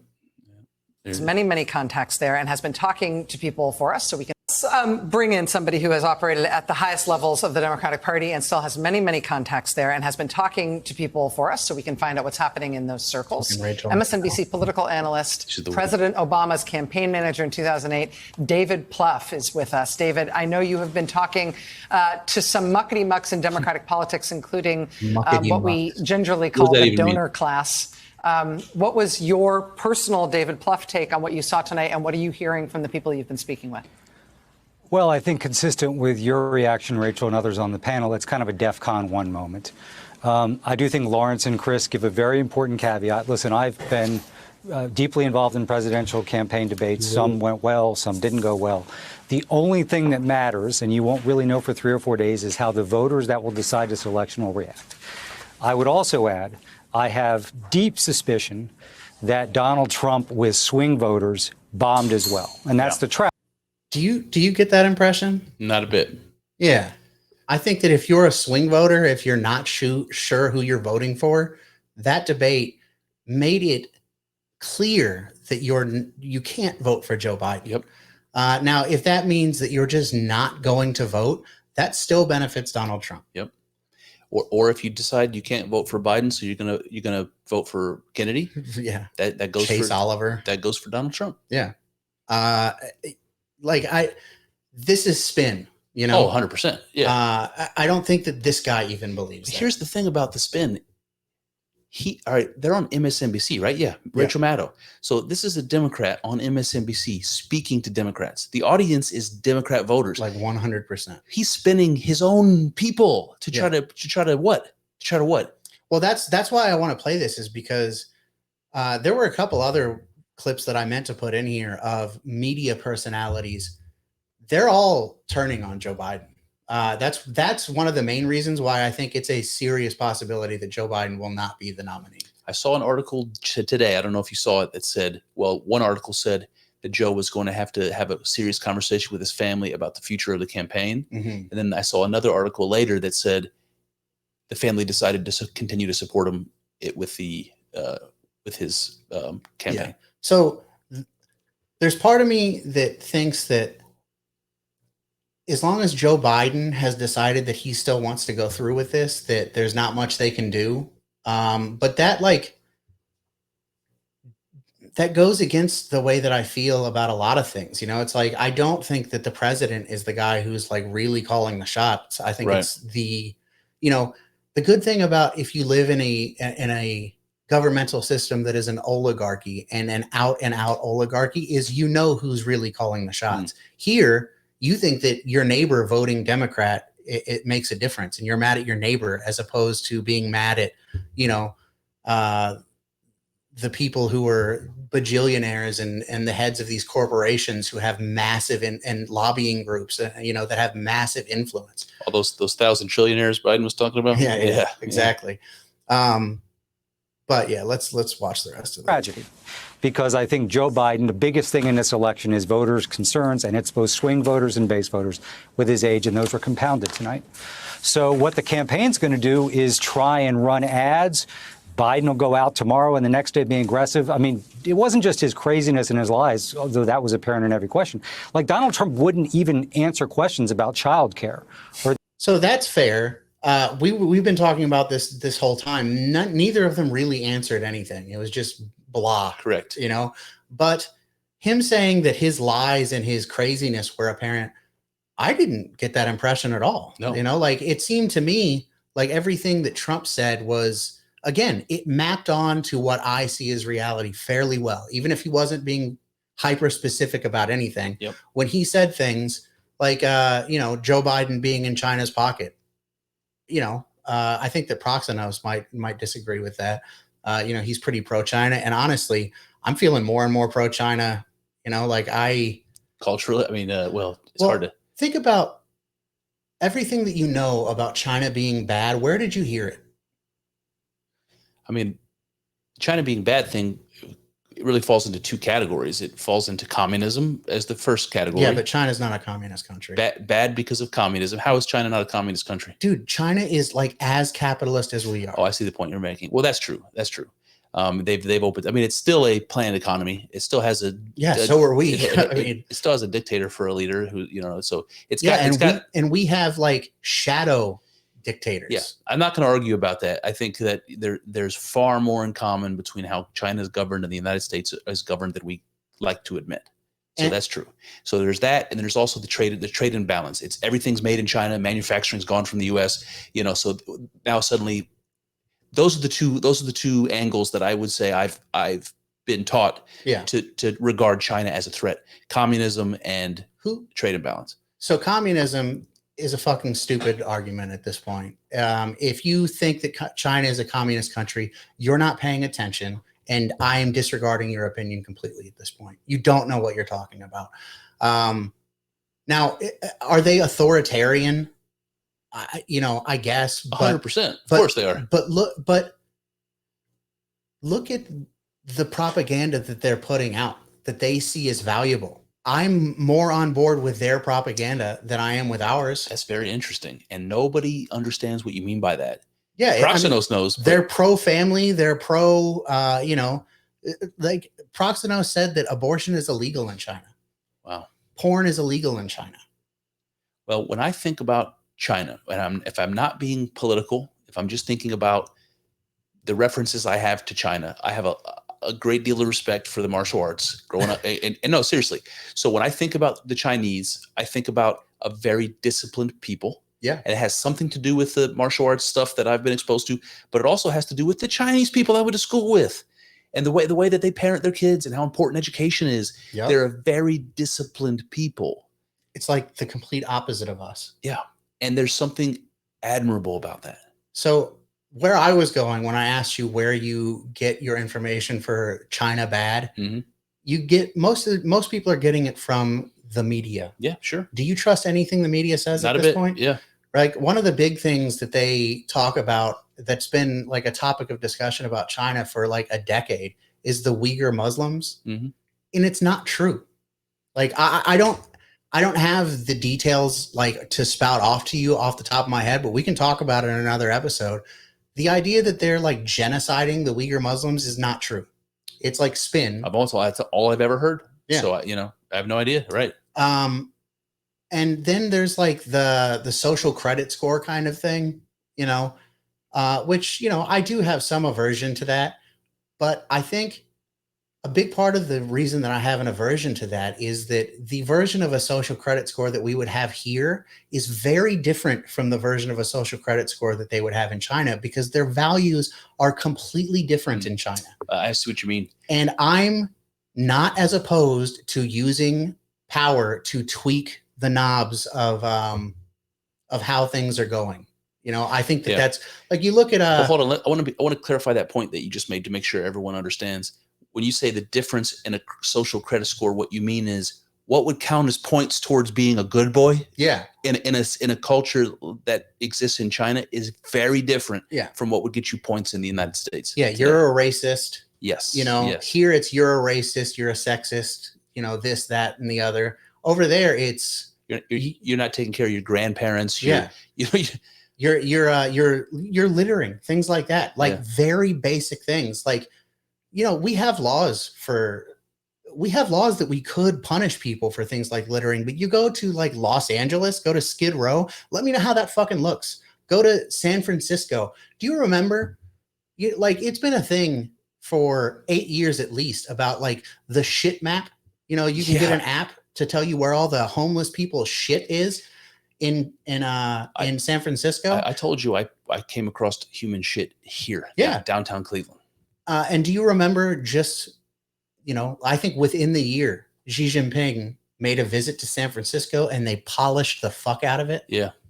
Yeah. So this leader from another country pops over and we're like, oh, we gotta get our shit in order. Literally our shit in order. So yeah, I don't know, man. A lot of the China propaganda, it's like, I don't know that I want to live in China. But I don't want to live in fucking San Francisco either. I don't want to live in any big city at this point. Like you said, here in Cleveland, dude, like you saw human shit on the sidewalk in downtown Cleveland. We live well out into the suburbs of Cleveland, like pretty nice area, you know? Yeah.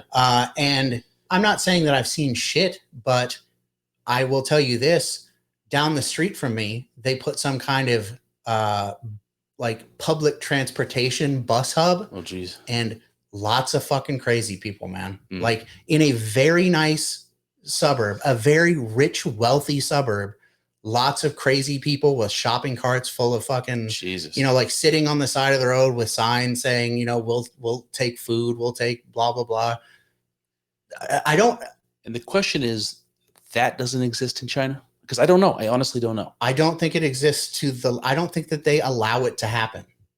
I don't think that, maybe obviously there are going to be slums in every country, but I do wonder if the level of depravity and,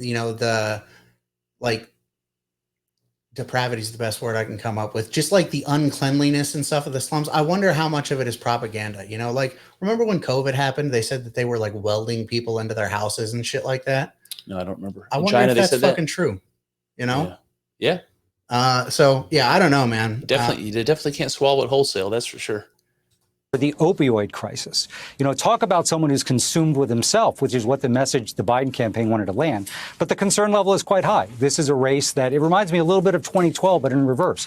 We had a small but significantly important lead in battleground states. We had a really bad first debate. Race tightened, but we're okay. Biden is behind narrowly right now. He's the one that has to change the equation here. And the biggest barrier that's keeping his ceiling too low is concerns about age.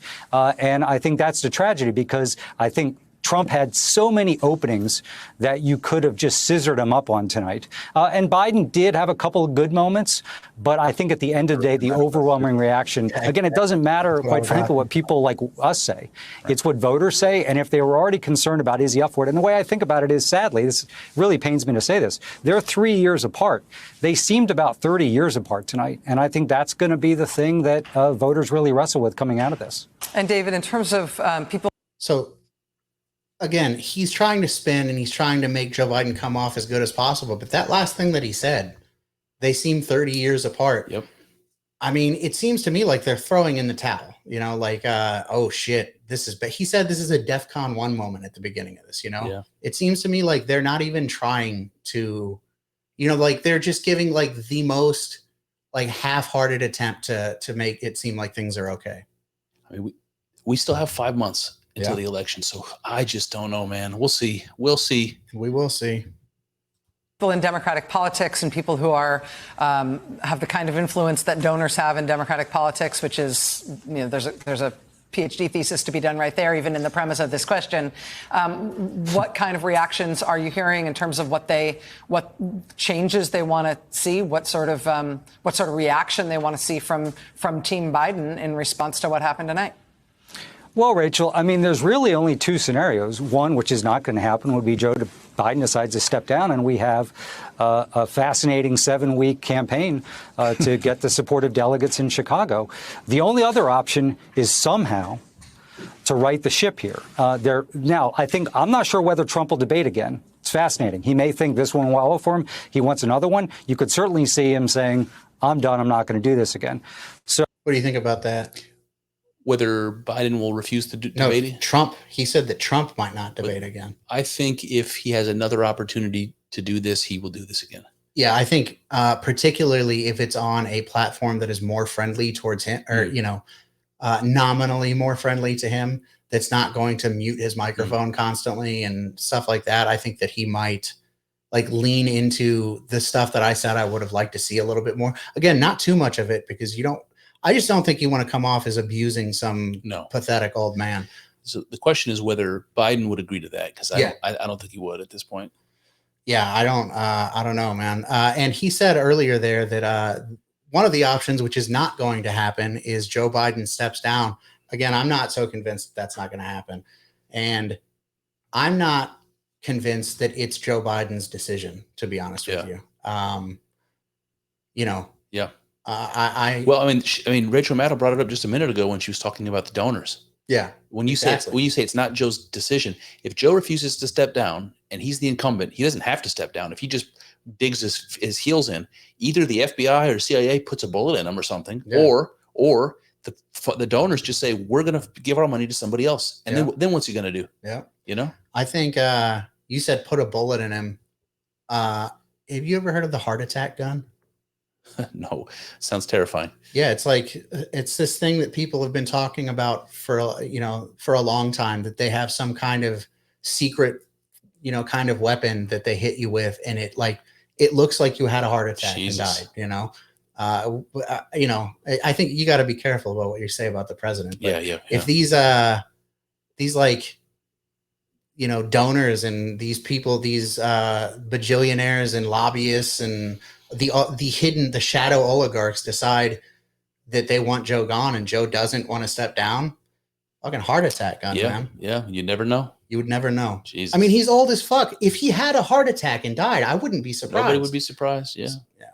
So him saying that's not going to happen, spin.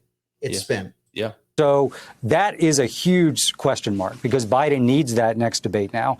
But all you can do if you're a Democrat is ask yourself what I can do, which is, we missed an opportunity here tonight, a significant opportunity, but it's still a close race, and you're running against Donald Trump. And again, I think this will come out. But, I've talked to people who are doing dial groups and focus groups with swing voters.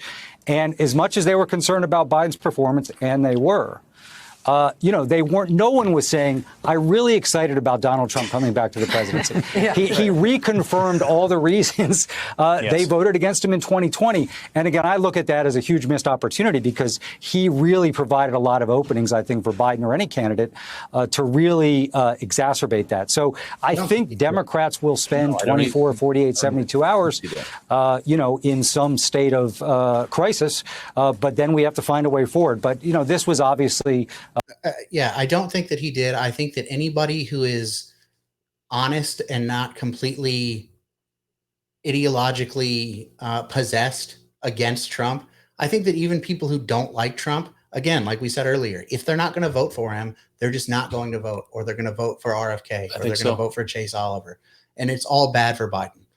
And I think that these shadow oligarch type people, they know that they're not stupid people. So let's just that's basically the gist of that one. Let's go ahead and get to this Kamala Harris one, because this one's good, because she is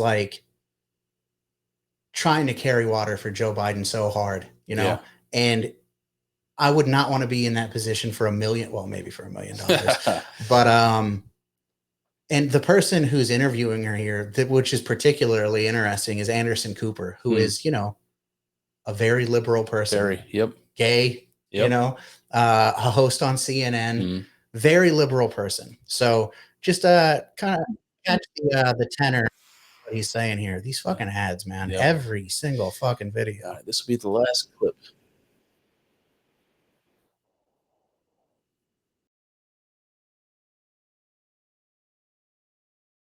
CNN's John King has described a panic inside the Democratic Party right now because of President Biden's performance in tonight's debate. He's been hearing from Democratic lawmakers and others around the country. Some within your own party are wondering if President Biden should even step aside. What do you say to that? Listen, first of all, what we saw tonight is the president making a very clear contrast with Donald Trump on all of the issues that matter to the American people. Yes, there was a slow start, but it was a strong finish. And what became very clear through the course of the night is that Joe Biden is fighting on behalf of the American people, on substance, on policy, on performance. Joe Biden is extraordinarily strong. But I'm sorry, on substance and policy and performance tonight, I mean, the president's performance tonight clearly was disappointing for his supporters. CNN is reporting Democratic lawmakers watching the debate were worried about the president's performance. One said it was a disaster. Another called it a train wreck. Those are Democrats especially worried that Biden did not punch back on Trump's lies. Listen, people can debate on style points, but ultimately this election and who is the president of the United States has to be about substance. And the contrast is clear. Look at what happened during the course of the debate.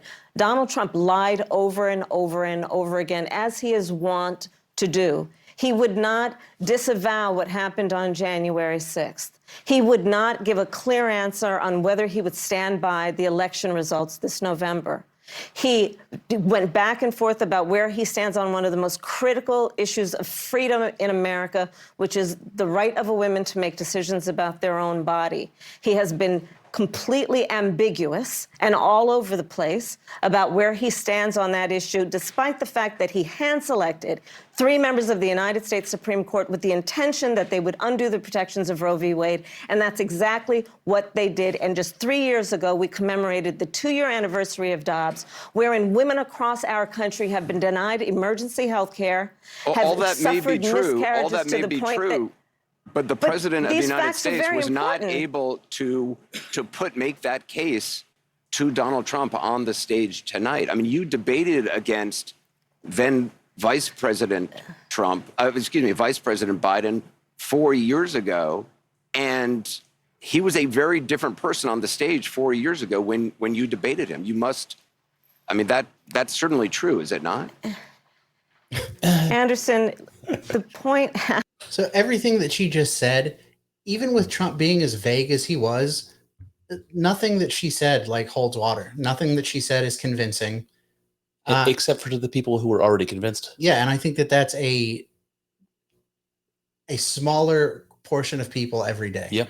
And not because they love Trump, but just because it's all so full of holes. You know what I mean? I just don't think. And I mean, Anderson Cooper, like I said, to check the tone of how he's talking. Yeah. It's like he's not pitching softballs. You know what I mean? For once. Has to be performance in terms of what a president does. A president who incites an insurrection against the Capitol.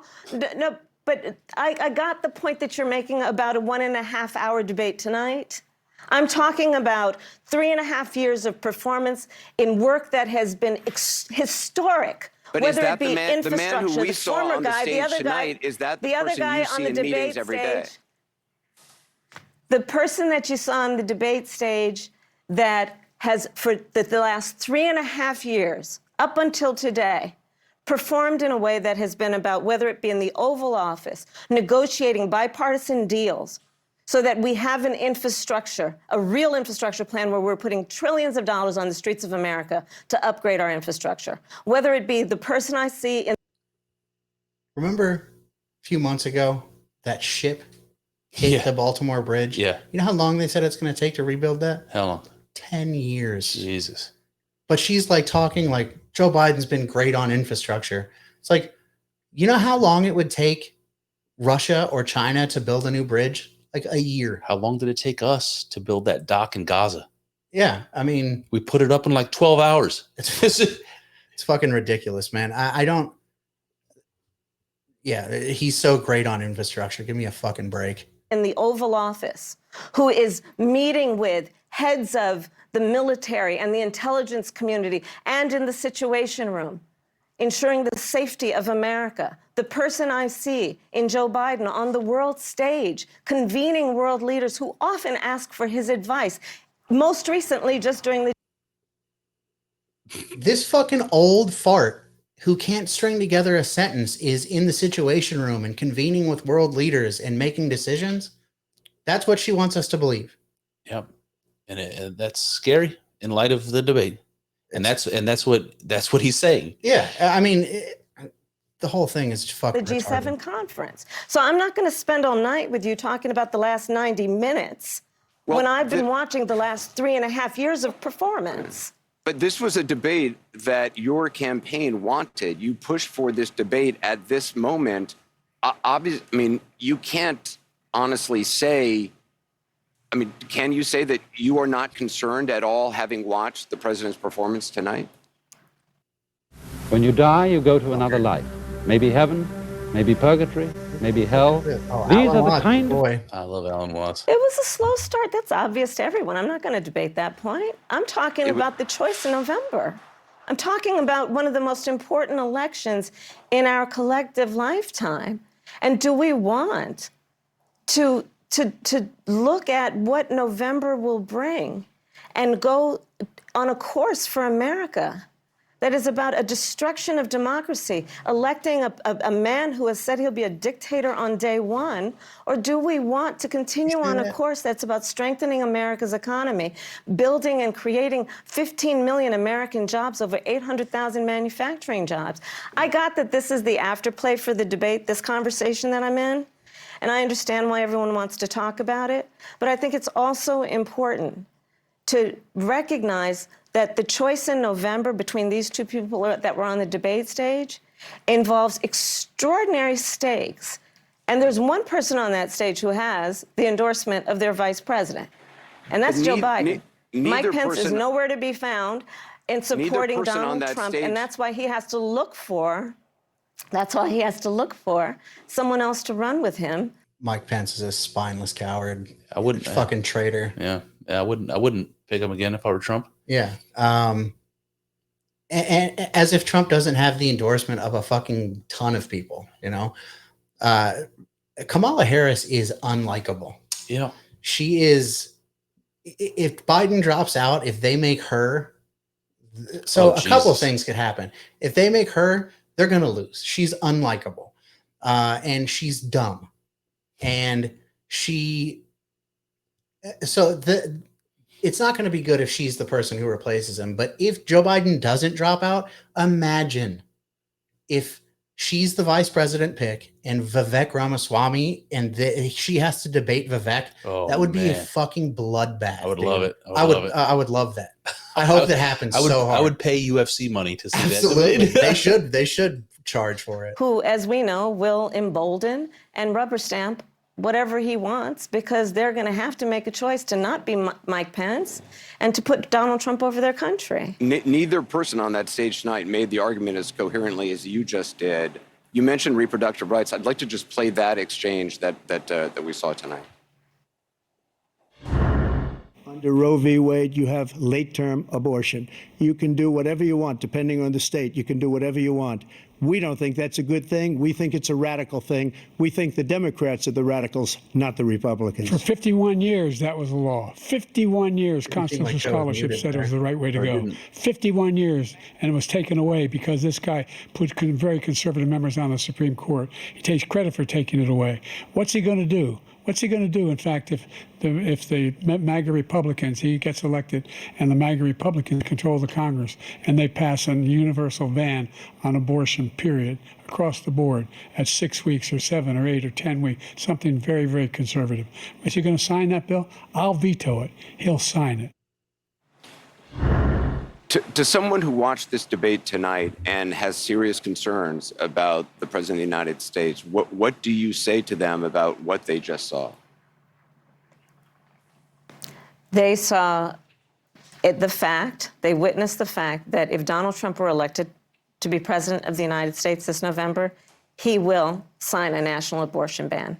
Take him at his word. He said he would when he was president before. He said if it came to his desk, he'd sign it. There's no reason to believe anything would change. A national abortion ban means that folks in New York, California, Maryland, all these other states that have protected the right of a woman to make decisions about her own body and not have her government tell her what to do will be at risk. That's what you should take away from that discussion.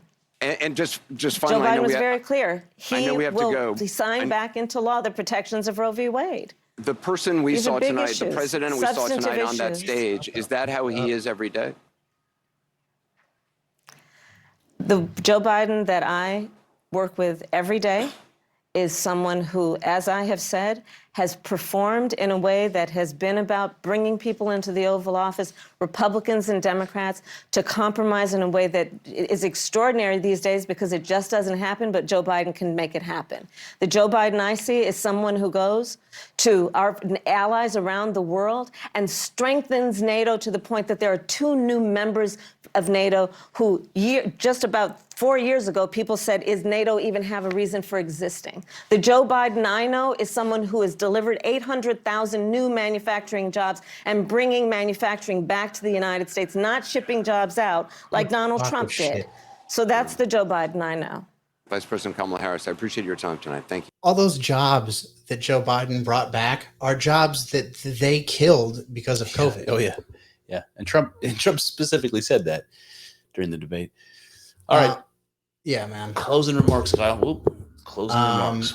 Well, I think that my favorite part of the debate, the entire thing, was when they got into an argument about, the moderators asked Trump, what would you say to people who are not confident in your, physical and mental health because you're only 3 years younger than Joe Biden?